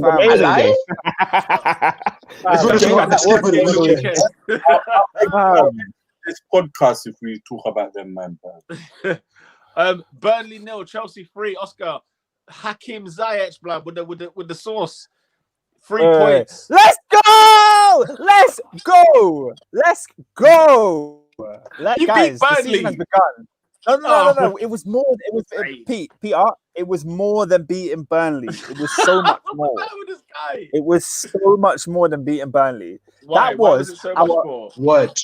That was Chelsea's 4th clean sheet in a row. Yeah, all of them with our new goalkeeper Edouard Mendy at the back. Yeah, shout out to Reveal Footy if you're keeping up with the stats. That's 4 in a row, 5 in total. But yeah, it was a fantastic. Yeah, shout out to Lola. She said African keepers because she knows the thing. It was a fantastic performance. It was a fantastic performance from Chelsea. I'm trying my hardest not to get ahead of myself because I know it's early doors, but we finally look like we're clicking. Lampard switched up the formation. We've been playing 4-2-3-1 as our main thing, except for in different games. But we moved to a 4-3-3. So we had a midfield of Kante as the lone DM. Then we had Mount and Havertz either side of Kante. So it was a complete different thing. And guys, Mason Mount in midfield, who knew? That's his position. That's where he should play. And that's where he was lethal. Did you guys watch the game? Did any of you guys see it? Oh. I saw some highlights. To be honest, I did not watch the game. Okay. Well, let me just embellish in that midfield. Let me just embellish all the facts then. If you guys didn't see it, I'll just tell you everything you want to know. We couldn't pick a man of the match from this game. That's how mad it was. Everyone was on point. Lola said Ziyech was the one we've been waiting to see. Saucy. Yeah. Ziyech played amazing in the Champions League against Krasnodar, 4-0 win. He then did the same thing against Burnley in a 3-0 win. So what it meant was just. Can I say something random about Krasnodar? Their stadium is mad. Oh my God! Stadium is stadiums in Europe. One of the best stadiums in Europe. Honestly, that's not even. Was that a World Cup one? Is it one that's been shared by somebody else? No. It's theirs. It's there. There was apparently it wasn't even in the World Cup. Yeah, apparently there was uproar in Russia when they wanted to use it for a World Cup, but for some reason they didn't use it. I clocked it last season. I was watching like a Europa League highlight show, and they scored a goal, and they have like a surround screen. Like the screen around the stadium is all around, and it started lighting up. I was like, bruv, this is the sickest thing I've ever seen. When it's full with fans in there, it looks incredible. looks incredible. It's one of the best stadiums I've seen in Europe. I would love to go there one day. But yeah, it looks nice, you know. Just Googled it now. Yeah, like, it looked nice when I saw Chelsea playing there. It looks like the Thunderdome. I say it looked like the Thunderdome. It did. The thing with that game is Chelsea against Krasnodar. We weren't even that great. Yeah, we were 1-0 up. Thanks to a Callum Hudson-Odoi goal. Shout out to Cho. But then in the second half, we then switched to a 4-3-3. Sorry, is that what I'm saying? Yeah, 4-3-3. That's the correct one. Yeah. And then the floodgates just started opening. Once you play with those attacking players, Mount playing from deep, Lola said, everyone who was saying Mount should play deep or not at all, it's correct, bro. The guy played from deep and he was just spraying passes left and right. I don't know why Southgate and Lampard are ruining his career by playing him on the wing. It's one of the dumbest things you can do. The guy is such a sick midfielder. So to see him do that was just so lit. Obviously, Werner is now thriving because he's got players, he's got people to run into and channels and that, and players that are going to find him. Ziyech is going to find him. Havertz is going to find him. Mount is going to find him. So, yeah, man, it's just a good time to be a Chelsea fan. Obviously, like I said before, yeah, go on, Pete. No, I was just going to say, like, what does this victory sort of mean for you? Because it feels like there's so much more. You seem to be in a different space rather than just the 3 points at Burnley. It's the first, like we saw all the new signings gel and play well. You know what I mean? That's what it meant. So the defense, we've seen the defense start to click with Thiago Silva and Mendy. We've seen that in the clean sheets that we've been getting. But even against Man United, you guys saw we were poor going forward, didn't it? We didn't create anything, and everyone was like, "Oh, you guys have spent 200 mil to go to United and not even have a shot on target. It looks terrible." How do you respond to that? Your next game, you score 4. The game after that, you score 3. Like that's how you do it. So we just look like a team that has a system that's actually working, and we're moving a little bit more forward. Let me read some of these comments. Footy Agenda says, thoughts on Lamppost. Thoughts on Lampard claiming he gets negative feedback because he's English, considering how Sarri was run out of town by proper Chelsea fans and the Odoi Brigade getting after them Europa and 3rd place. Can Lampard shut his mouth, please? Can you just shut up? What's he on? Can I clarify? What's Lampard Can I clarify? Firstly, this is what happened. Lampard was asked the question, do you feel you get a different reception? Like a different response. And he said, yeah, I do. But when he said, yeah, I do, he meant in the fact that, he's a new manager. So he started talking about the fact that he's just come in with Derby. People thought, you're going to fail at Derby. You're not going to make it. Then when he got the Chelsea job, people asked him, should he take the Chelsea job? Is it levels above him? And then even after the Burnley game, he had another interview and he clarified the statement. He was like, look, I know people have seen the headlines and they've taken it out of context. I'm not saying I get treated unfairly because I'm English. He responded to the question in a way like, how do you feel you're treated as a new manager? So yeah, he wasn't on some Brexit thing saying that English managers don't get a fair crack at the whip. That's not what he was saying. But I see why people. There's breaking news. Alan McInally. There's been a penalty at Ellen Road. Which way has it gone, people? It's gone to Leeds United. Raw. I'll tell you what. Chance for 2-2. Second half, yeah, chance for 2-2. Second half, Leeds have done nothing but been in the 6-yard box of Leicester the whole second half. They had a graphic up earlier. 7% of the ball was in Leicester's box. Like 38% of it has been down the other end. It's been fantastic stuff. Oh no, he hasn't given it. Oh no. Oh, what? Disallowed? He hasn't given it. No, he hasn't given it. It's been disallowed. I think what he's done, he's pointed, but he's pointed for a goal kick. So it was just completely you just made this penalty. It never even happened. When you must make it up his own narrative. And you see a referee point to the spot, you can take that as a penalty. And the thing is, all the Leicester players were Aggie. All the Leicester players were Aggie, and the Leeds players were just walking calm. So I was reading the room, if you will. But anyway, no, still 2-1. PSP is with like his read the room like Naomi Campbell, man. Yeah, like his Kami Kamara. Thinking, I don't know, Jeff. I don't know, Jeff. Has he given it? I don't know, Jeff. That's literally what you did there. Yeah, he's just been sent off. Well, I thought it was a sub. That was fun. B Arsenal Guna says he has the nerve to ask if we watch Chelsea versus Burnley. Can you set Lampard's targets for this season? We are fast approaching Christmas. Look, That's a brilliant. Oh, that's a brilliant another goal at Ellen Road. This time it's been given. This time it has been given. It's gone to that man, Jamie Vardy. He's having a party. Oh, break and play.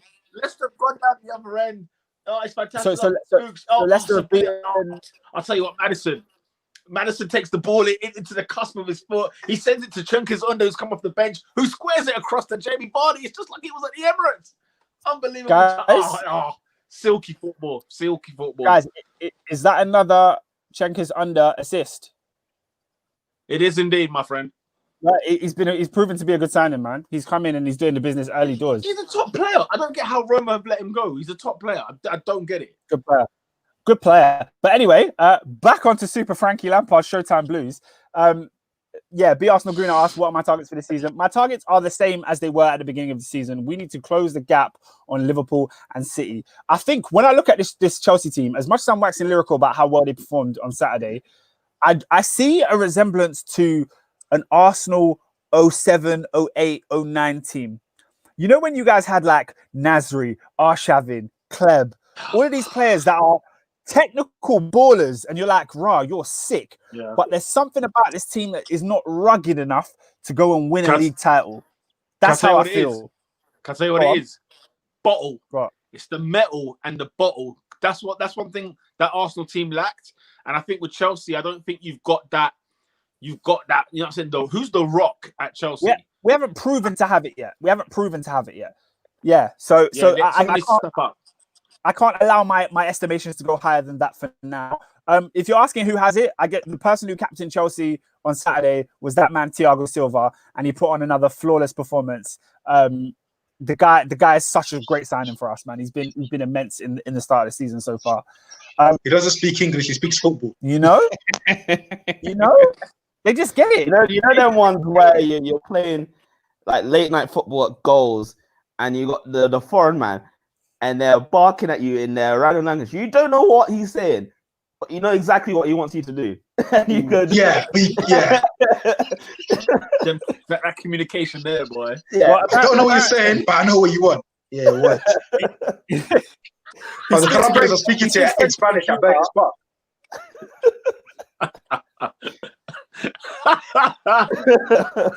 I forgot the Colombian crew down southeast, man. And they got a barbecue frying down the park. The Colombians at Elephant and Castle. Shout out to them, man. Can I tell a random story about Elephant and Castle and football by Burgess Park? Just a random, just on a random, yeah. We were kicking ball. I think Adrian, you might have even been there. Yeah, we're kicking ball, yeah. And then we met like these random, like there was these random Colombian guys, right? And it was like, yo, should we like have a game? Now we're talking like men in their 30s, 40s, big, I mean, guts bigger than kegs. You know what I'm saying? These guys were not ready for football, blood. We're thinking we're gonna come and spin them, man. There, we're thinking, yeah, we got the African stamina. You know them way there. 2-2, that game kicks off. Yeah, there was 11 Santi Cazorlas. I swear to you, the way these lot were playing, unbelievable tackles. Bro, I saw Falcao, James Rodriguez. Yeah, the tech was unreal. They were just bopping it about. What? Flair. Falcao. It was James Rodriguez, Cazorla, Enrique, Xavi just for Quadrado. Good measure. Like it was ridiculous. And let me tell you this as well, yeah. I don't know if you remember, Adrian. We got our asses kicked. It was unbelievable. We lost bad, bro. Couldn't get near them. Couldn't lay a glove. But yeah, moving on, man. Lola O says this Chelsea attack is what some fans think Arsenal have levels. She also said Lampard for me is a good coach. I don't think, however, he's any better than Arteta. He just has better players. Lampard's doing okay. I think like you said, Lampard's a good coach. That's a sentiment I've never heard echoed on this podcast. People don't seem to think he's a good coach. I think he's fine. Yeah, you don't agree, but that's fine. I don't know what he is yet. Giving him time.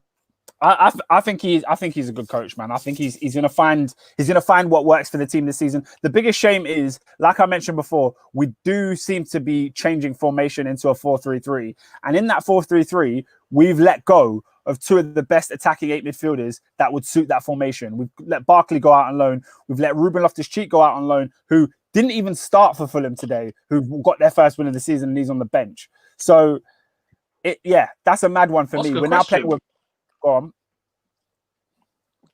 No, I was going to say, what's the situation with Kovacic? Why is he not getting a game at the minute? Well, Kovacic played against Krasnodar. He started the game. He plays. It's just. Did he start? Okay. Yeah, but it was just a 4-2-3-1 situation. We had Jorginho and Kovacic as the sitting midfielders. And we played that way against Tottenham in the League Cup, and we didn't win that game. We lost on penalties. And then we played it again, and it was just not fluid. The getting the ball from the centre-backs to the attackers with Jorginho and Kovacic for some reason was just not hitting. It was just not hitting. It was similar to how we played against United with Kante and Jorginho. The two sitting pivot doesn't work for us. That's why Mount playing from deeper and Havertz playing from deeper, it just makes the team play in such a free-flowing attacking way. We look so much better going forward. But we don't know how that's going to fare defensively, innit? Once we play a serious team, can we play with Mount and Havertz? I don't know, bro. I don't know. Lola O said CEO of Boohoo FC doesn't play and Fulham win. Love it. Listen, man, that guy's career was ruined on this podcast. Whoever come up with that nickname before, that was it. His career was done. In my eyes. Leave off his cheeks. Ever since then, it's not been the same. Honestly, it's not been the same. And I can't look at him ever again as a serious football player. I can't. It's impossible. All right, Oscar, can we go through quickly all the rest of the fixtures and then we do the wrap it up? Yeah, run through. That's all for Chelsea now. Happy days, man. Happy days. Sheffield United 0, Man City 1. City back into good form at the minute. Thoughts? City. That's it. No thoughts then, I take it. Yeah. I mean, there wasn't much takeaway from the game. It's just City wins. That's all. That's all you see. Yeah. A quick question. Only one defeat this season, and I feel like we got carried away with them a little bit. But yeah, only one defeat this season. There's only one. Villa 3, Southampton 4. Bruv, that game. Shout out to James hilarious. Beckham. Bruv, those free kicks, fam. Oh, and then Danny Ings got for good measure. Oh, wait a minute. Jamie Vardy's running straight through. Oh, how's he missed it? Oh, he was 1-on-1 with the goalkeeper and he missed it. Unbelievable. But yeah, you're saying City need a striker. That's what Lola O said. Lola O said City need a striker. And Pete, you're talking about they've only lost one game. They lost that game conceding 5 goals, and then since then they've drawn to West Ham. Have they dropped points in any other game this season? No. Leeds as well. They drew with Leeds. Yeah, I'm the Undertaker. Every City mistake, I'm there. Yeah, you can't act like it's just one defeat and the rest have been all W's. There's been hiccups along the way, which is why people are skeptical of City. And even a Sheffield United win was not. Sheffield United was not a resounding win where you feel like, yeah, we're going to mount a title challenge. They got over the line. No, but sometimes you just have to do that. And stadiums like Bramall Lane, they're not the easiest to go to.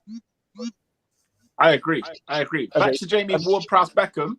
2 fantastic free kicks. Danny Ings' goal was superb as well. Aston Villa then came with a late surge at the end. Is Aston Villa sort of reverting back to normal? Are we getting back to the normal Villa that we got used to last season? The 3-0 defeat against Leeds, the 4-3 now defeat here. Well, look, one thing I always thought about Villa when they had their flurry at the start of the season, I don't understand how this team is not conceding goals. Like, they play a midfield of Douglas Luiz, McGinn, Barkley, and Grealish. Like, what? No metal. They had the worst defense in the league last year, and they've got a midfield that is like, playing nice, attractive going forward. But surely they're going to concede. They conceded a ton against Villa last week. I mean, against Leeds last week, and now they've conceded 4 against Southampton. People were saying Emmy was prime Buffon.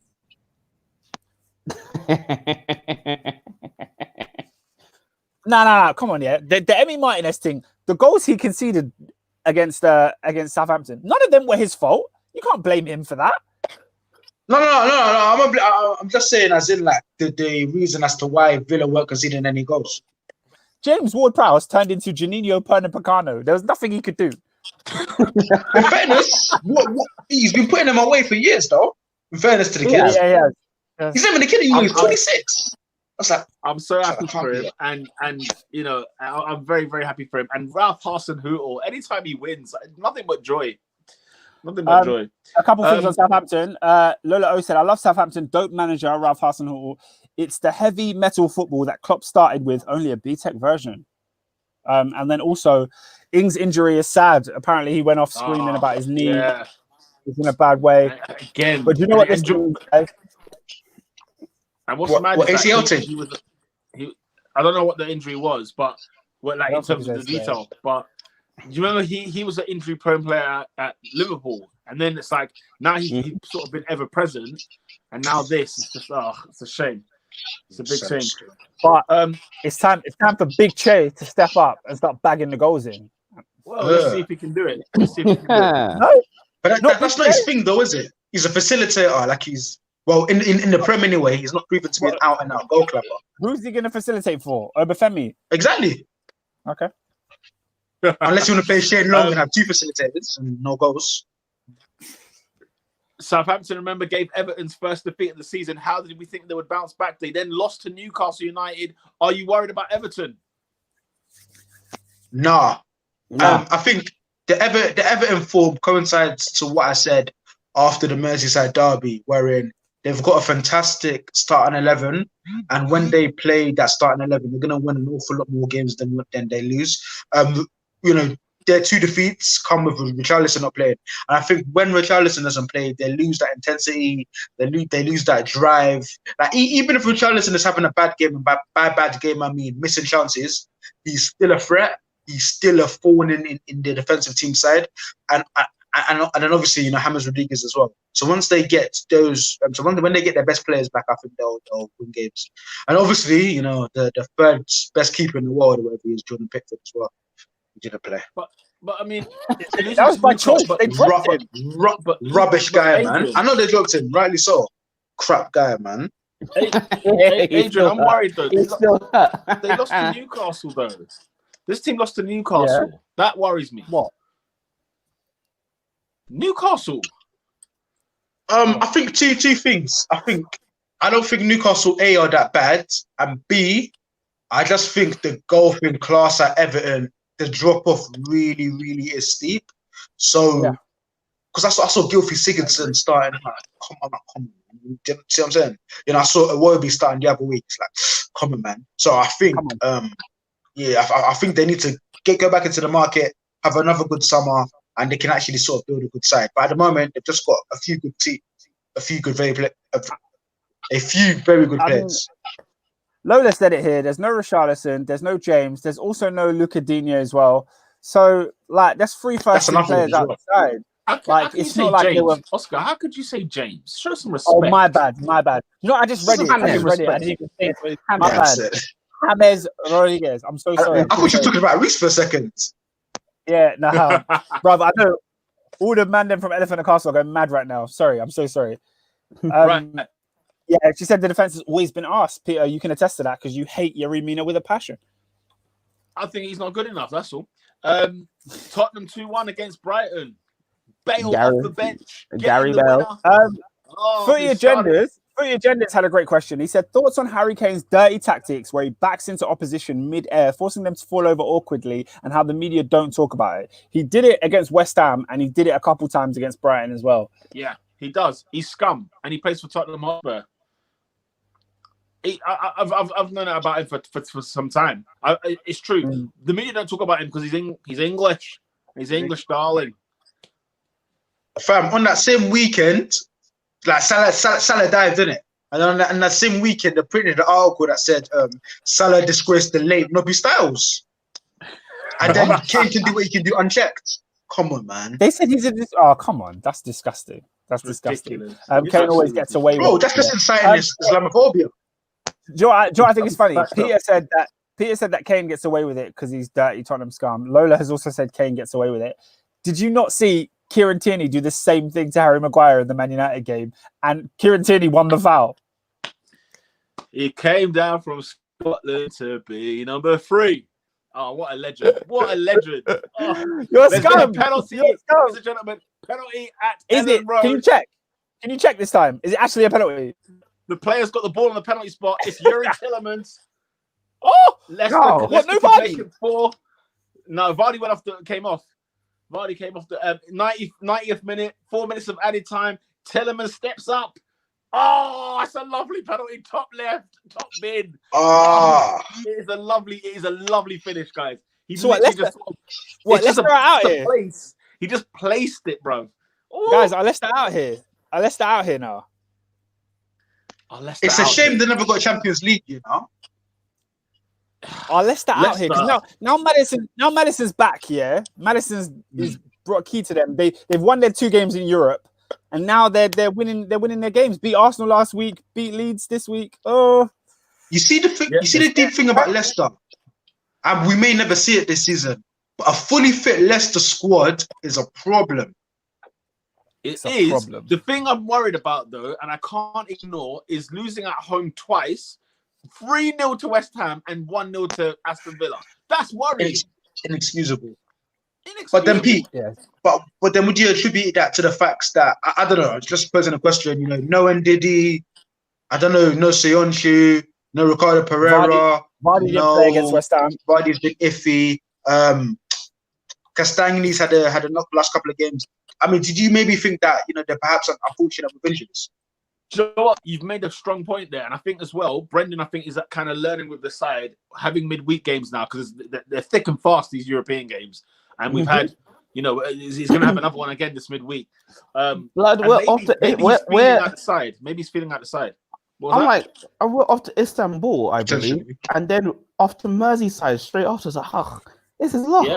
Yeah. Listen, Adrian, it's a classic case of whenever I've said, you know, if teams get their act together, they're in the conversation. And it's a classic case of when I look at Leicester and I look at the start of the season that they had, I thought, here we go, you know, Leicester's coming at it.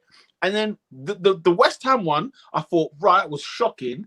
Okay, we can allow a blip. I don't mind that because obviously they beat City 5-2. Again, a blip. But then the Villa defeat as well. I don't know. And to be fair, I fancied Leeds to win tonight. So fair play to them, mate. They're proving me wrong at the moment. I'm still tepid about Leicester. They only just beat Arsenal. Remember, they were always going to be in the fight. It's a wait and see thing, which is fair. It is. Back on the topic of Spurs and Harry Kane, the Arsenal Gooner said, I would happily welcome Harry Kane back at the Arsenal, but dirty trick is unacceptable. Carelessly challenging a player mid-air is out of order. Lola O also said Son and Kane dived during the game too. Yeah, I saw a clip on Twitter of their dives. I don't know, man. I don't know because they're both sick players who I want to rate. But yeah, what do you lot think about Bale scoring? I mean, you saw. Sorry, on that, you saw that Mourinho said it on the Amazon doc. He said, "Listen, bruv, I need you lot to be nasty. I don't want you to be nice and pretty." You know what I'm saying? So he did. Those are actually marching orders from the boss. That's coming from Mourinho. Peter, you see the point I made last season with regards to Liverpool and the dark arts. Do you think by having a manager with Jose's know-how, Jose's ability to win, they've perhaps invested in the dark arts? Obviously, you've seen them, you know, with Harry Kane. I think we saw it in the United game where, you know, Lamella, you know, what did Lamella do to Martial? Martial turns around, that's the same thing, he falls on the floor. So do you, and let's call a spade a spade. If Kane doesn't buy that penalty, they draw that game 1-1, you know, just hypothetically going off the basis of the goals. So do you think maybe it's something that is working for Spurs? And could that, I may be speaking prematurely here, could that propel them to mount in some sort of title challenge? When has the dark arts never worked, Adrian? That's the question. It's when has it never worked? It always works. Always works. When you're the manager of that DNA, of that ilk, it's always worked in your favor. There are tons of dark art managers everywhere, and they are. What would you associate them with? Being winners, bruv. At the end of the day. So listen, as much as Tottenham may have had this streak in them, Mourinho then joining it, it's a match. Match made. I don't necessarily agree that the dark arts always work. I think when doesn't it? Well, when we see players get sent off all the time for doing stupidness and all this stuff, and they're clamping down on the whole diving situation. Like every time it happens, then they build a whole campaign. Sky talking about diving for a whole week, and then people get foolishness every week after. So it doesn't last long. I'm always. not necessarily saying that, and especially that's not what especially I'm with VAR. saying. I'm not necessarily saying that. Like, look at Man City. Like everybody knows with Man City, for example, dirty team. Whenever you hit them on the counter attack, it's always that professional foul. It's the foul that they go for the yellow card. There's so many. I'm not talking about he died or whatever. I'm talking about ways to get into the other team's head, wind up that team. Like for example, the Martial and Lamela thing, right, was a classic case of. On another day, Lamela might have got sent off too. Fair enough. But it was a case of, like, I'm doing things to wind you up on purpose. I'm trying to get in your head. And who knows what happens, like, off camera during the game, where all day, all night, man say, look, I'm going to get you, bruv. You're not nothing. You're just a dead centre-half, blood. Watch when I get the ball, I'm going to come for you. The man sees him, spins him. How many times did Vardy's another one where there's many times he just pokes at a defender, or even when the fans get onto him, and he's just like, yeah, you keep that coming. And then when he goes and bags the goal, he goes and stands in front of them. He's just like, yeah, what you men saying now? It's one of those things that every team's got it. They've got that side of, you need to play by the line, play right on the line, and I've never seen it fail. Yeah, I agree. I think like Lola O said, I love the dark arts, tactical fouling. City does it, even Arteta's doing it. I agree that these teams do it. The idea that you're saying it never fails, that's where I disagree, because I think people get yellow cards and people get sent off. I think sometimes it doesn't never work. not. But quick question. I'm saying it on the basis that it's not. When has it not worked, and that team's not gone on to be successful as the whole? I'm not talking individual games.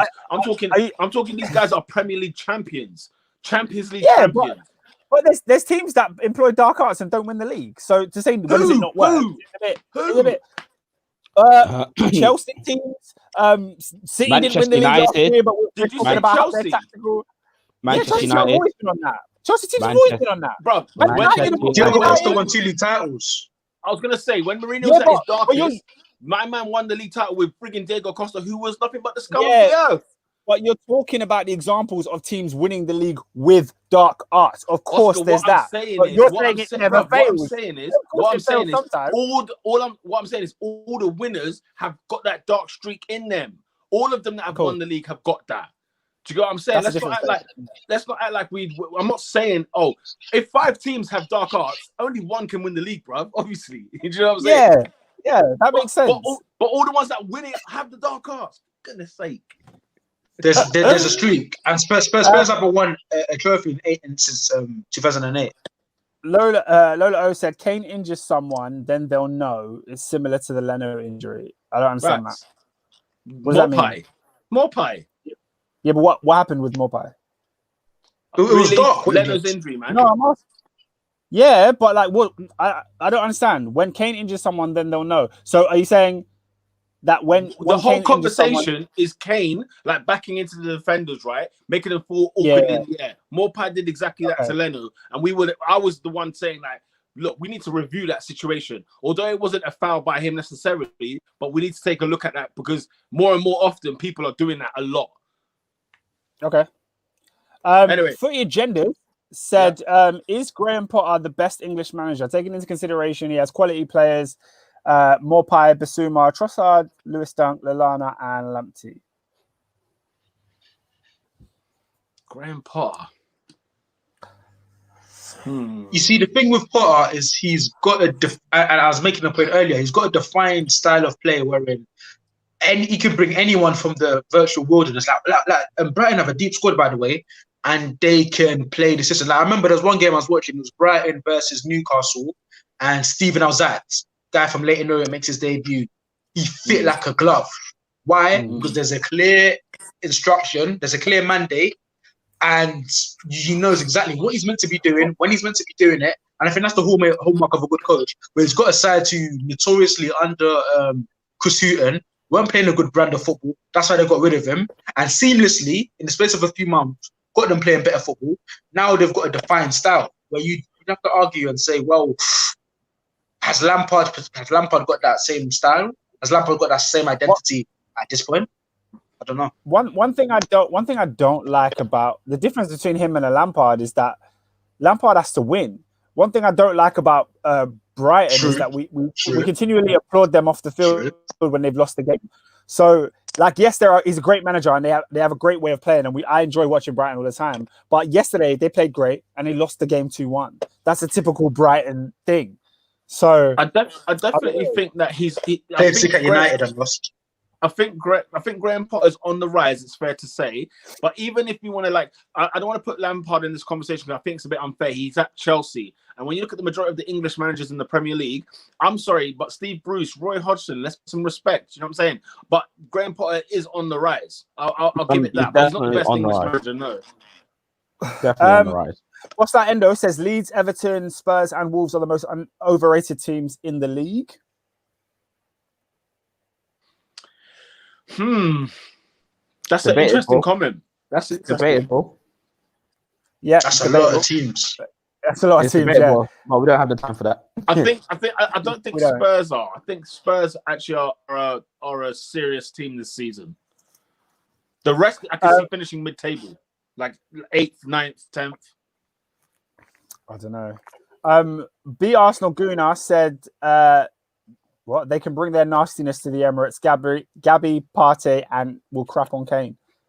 Oh, he's saying when they play you at the Emirates, they can't bring their nastiness here because Gabby and Partey will sort it out. It'll be funny. Do you know what's funny? Do you know what's funny? That nastiness to get Partey a red card.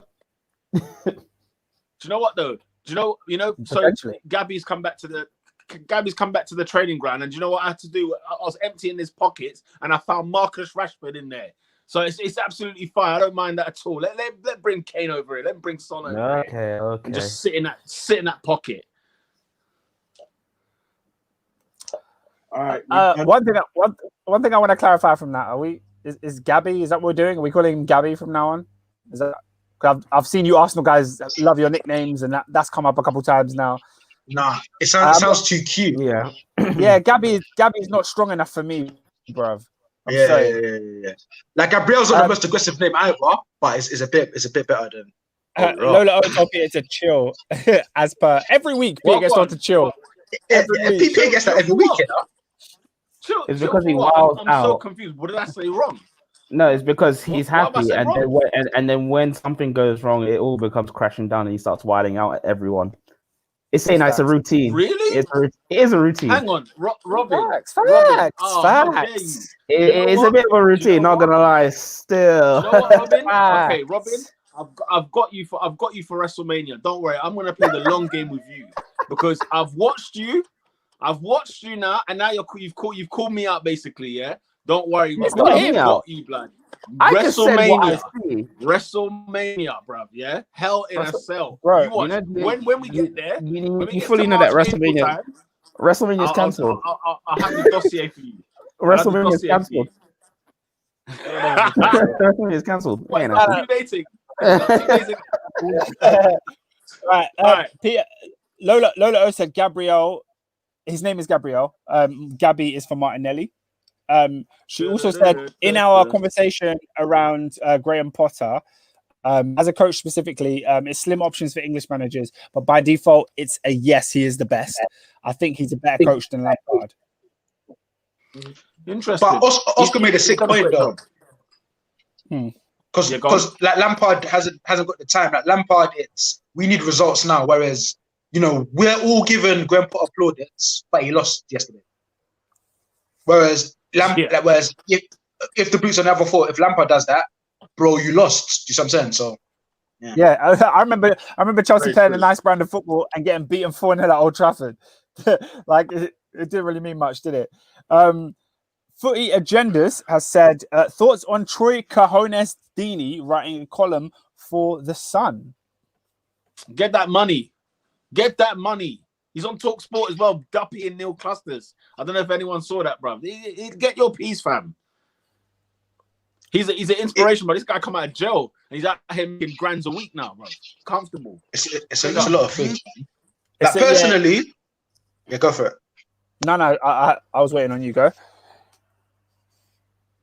Like, obviously, like as a Liverpool fan, you know my thoughts on that particular institution. Personally, because I'm someone that I genuinely really, really like Troy Deeney and I put a lot of time for him. So personally, I thought to myself, but then at the end of the day, I'm not going to pay for his kids. You know what I mean? His kids to go to uni. Facts. It's still bun the sun, but yeah, you do what you need to do. Nah, guys, you can't be 1 foot in, 1 foot out. It can't be bun the sun, big up Troy Deeney. It's got to be. I'm not saying big up Troy Deeney. I'm saying if you that's what Adrian said. Yeah, I'm not bigging up. And that's what Peter said. But I'm trying to say, if you're making money, then go make your money. How you're making money is at the end of the day, it's up to you. If you get cut, you get hit, then yeah. Lola O said Troy said Bun playing in the championship. I don't know, man. For me, it's a really, really tough one because I don't hold as strong a feeling towards the Sun as most like Liverpool fans do. Yeah. But I do understand it. But I think me as Oscar, if the Sun asked me to do something for them, I'd probably do it because, like I was saying, the money, if the bag's right, why not? But then, if I was someone in Troy Deeney's position, you have a lot of say over where you move, innit? Troy Deeney could go anywhere, really. He's a public figure, you know what I mean? He doesn't need to be at the Sun. The Sun kind of need him. So I think that's why people are angry at him. Are they angry at him? Yeah, bad man. Yeah. Like, why are you going to the Sun? Because it's like you're a player that's just played in the Premier League for a long period of time. Everyone knows who you are. People want to hear your thoughts. You could have gone to any platform, really. You could have built your own platform, but you went to the Sun. So there is that. Players and managers write for papers all the time. Huh?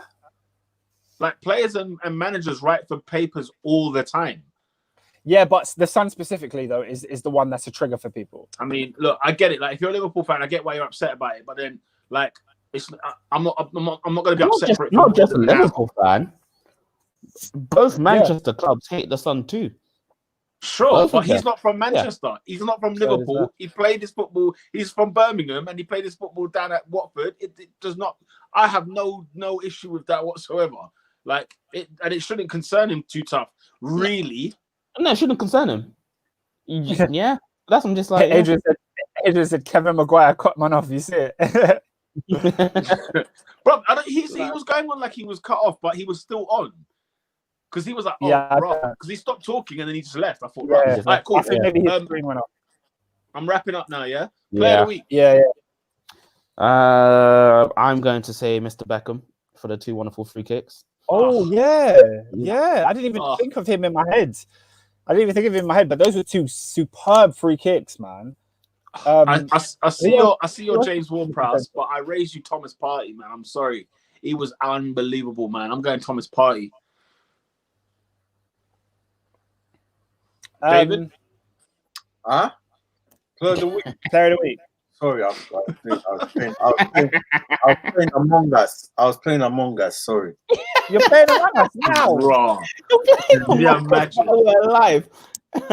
Who's the nominees? No, who have you got? We're naming the nominees now. Actually, no, he scored a penalty. I was going to say my blood clot, young, but obviously. No. Do you know what? Yeah, you got Wilson. He scored 2. Callum Wilson did score 2. Callum Wilson. Who else scored? My fantasy. It ain't necessarily about scoring. Like I said, Thomas Partey, for example. Yeah. Adrian said Partey for what it's worth. Well. Jack Grealish got 2 assists and a goal. I know they lost, but they're very influential. Gareth Bale come off the bench, got the winner. You can't come off the bench. You can't come off the bench. I'm gonna go James Ward-Prowse. What are you man saying? So that's 2 for Prowse and 2 for Partey. So all right. Yeah. My Ghanaian brother Partey. Right. Partey wins it. That's 3 for Partey. After Partey. Who's the team of the week? Southampton. I considered because as much as I want to give it to Arsenal, it wasn't the best 1-0 win. It wasn't like we played out the park for me to say that yes, Arsenal will deserve team of the week. Yeah, the thing with Southampton. Do you know what? The thing with Southampton though, is that at 3-0 and then like was it 4-1? You say fair dues, but Villa did have a good fight back. I might even give it to Leicester that I've just watched Monday night. 4-1 at Leeds. Yeah, you know what? I'd be happy to give it to Leicester. I just didn't see them, so I'd be happy to. Yeah, I'd be happy. It's a tough one. Lola, Chelsea or Arsenal. Of course, yeah, Chelsea played well as well. Chelsea were amazing, but we beat Burnley, innit? So, you know, there's bigger wins. Arsenal, we won at Old Trafford for crying out loud. Bloody hell! Oh, no, I'm glad you now recognise it as a big win. Well done. Yeah, Arsenal. Arsenal. Like I didn't recognise it was a big win. What's the matter with this bloke? You think about Aston Villa? Come on. We look ahead, my friend. We look ahead. Yeah, let's look forward. What's the next one? Goal of the week? Let's go around, bro. Let's go around. No, I think everyone said Arsenal. Arsenal, yeah, it's Arsenal. Yeah, okay. It's Arsenal. Yeah. All right, cool. Team of the week's Arsenal. Goal of the week. I swear. I'm gonna go. Yeah, go on, Robin. I said if Thingy doesn't win, I still want to give him one prize. If Will Price doesn't win one of these, I'll be annoyed. If he doesn't win one of these, I'll be annoyed. The first one for me. The first one. Be very annoyed if he doesn't win anything. They were lush, yeah. They were lush, but Danny Ings' goal as well. I was like, yo, that was a burial. Yeah. Man. Adrian said even Adrian said it, blood. Lola O said Ola Aina. I didn't see his goal. Did you not see it? Aina. He scored today. No. Did you not see it before the game? No, no. Fulham was today. Who was watching that game, bruv? Come on, bruv. You pay £15, Lola. Ola Aina's goal was sick for Fulham. Yeah, none of us watched that, unfortunately. Yeah, but I'm gonna go James Ward-Prowse. I don't pay £15 for 5:30 kickoffs. I'm sorry. On a Monday West Brom night. versus Fulham, you know. That is a championship game. I want to give Ward-Prowse one. He needs one, but he needs one because I'm annoyed now. First free kick goes to him. We've got two. So, David, who are you voting for? I'll give it to Ings, bruv. I'm annoyed. It's Ings because Adrian said Ings as well. Oh my gosh! I'm annoyed. James Ward-Prowse, amazing week. James Ward-Prowse from us. Sorry. We are sorry, James. Nah, I'm changing mine. Nah, bruv. Nah, what? No. Oh, Ings' goal was I'm keeping it. Ings' goal was a banger, blood. Nah. That's the thing. Like in succession, those two free kicks and Ings' goal, I was like, geez, this team is bad. Yeah, that first. Okay. That's fair enough. Was amazing. Adrian said 14.95 for Fulham, West Brom. Lolo said, "You think David? David, who is not that guy this week?" I didn't have one. I thought AD had one, and he's gone. Yeah, Adrian said he had one, and now he's gone. That's annoying. Back on the line. AD, bruv, come back, cuz. Can't get AD back. Adrian said, if you pay money to watch West Brom versus Fulham, but not pay tithe, you are emotionally bankrupt. It's true. I didn't have one this week. I didn't see. Who had the mayor, bruv? I didn't see anyone have really a mayor. Who had a mayor, guys? There weren't one this week, bruv. Adrian said 2 minutes. So we can't wait 2 minutes for you, Adrian. No, in the meantime, do fixtures. He's waiting for that. We can do the fixtures for this week. All right, go on. All right, Adrian, come back, though. Come back. We're gonna get you. Hurry up, Adrian. Yeah. Actually, going on to an international break after this week. Hey. Huh? International break after this weekend. Wait. Adrian's here. Jeez. So lads, Kelvin McKenzie tried to get me down, but who's not that guy this week, Adrian? Cool. So this guy, right?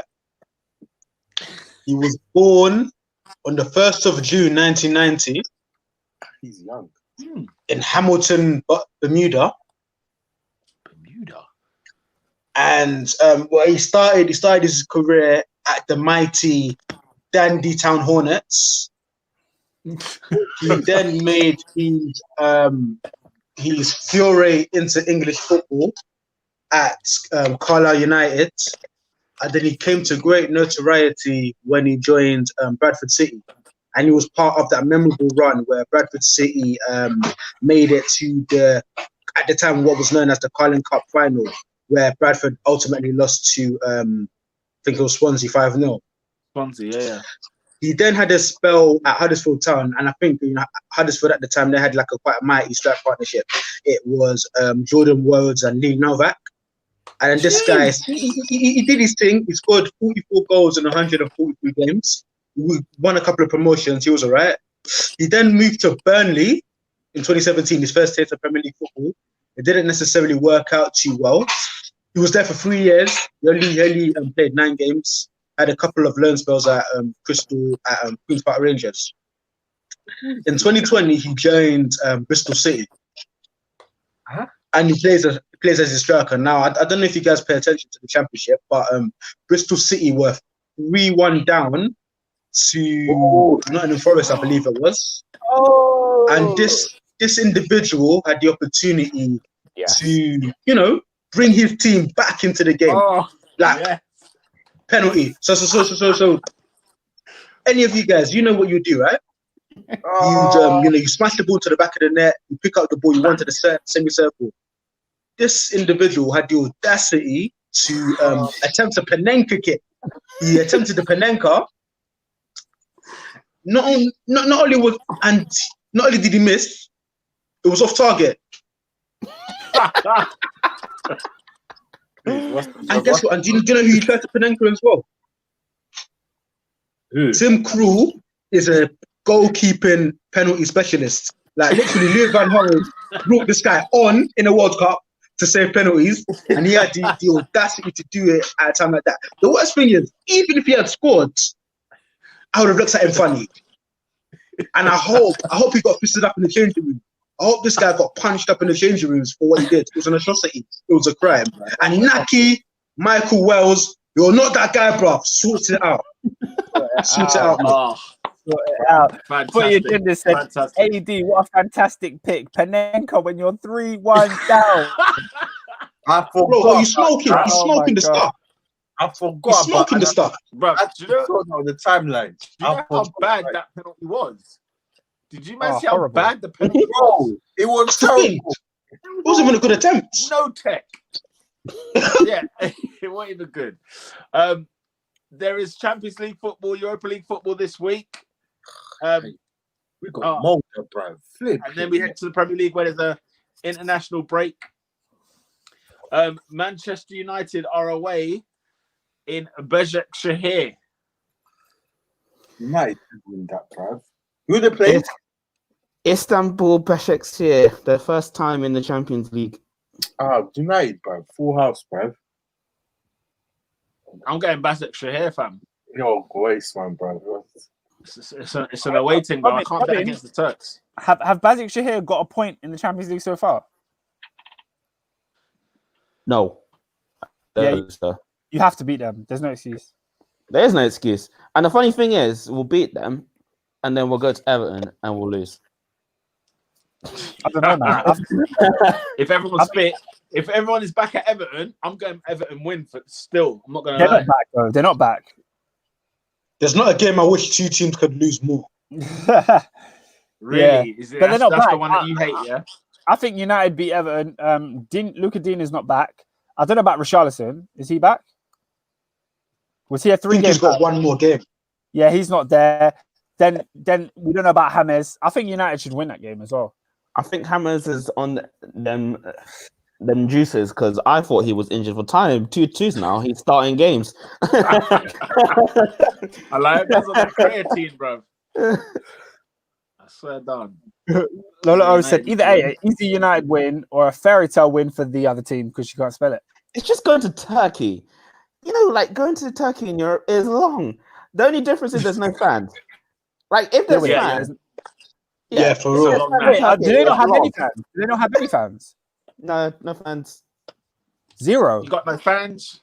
Yeah, the fans are bad. No atmosphere. Yeah, because Turkish atmosphere in Champions League is long. You're not super sure. When they do the in the midst. It's long, man. Bro, Besiktas, you got Galatasaray, holy smokes. No chance. Do you remember Rustu? I reckon my Rustu. When he used to wear the war paint. Yeah. Matter. Adrian. He was fighting England players in the Euro 2004 qualifiers. Absolute nutcase. Adrian, do you remember when Rustu won us a game of Trivial Pursuit? Nah. I remember they when it counted though. I remember they when it counted. Trivial Pursuit, yeah, and then I got Turkey, so I had to explain the country Turkey without saying Turkey. So I just said Rustu, and Adrian was like, "Oh, Turkey." Oh yeah, rings a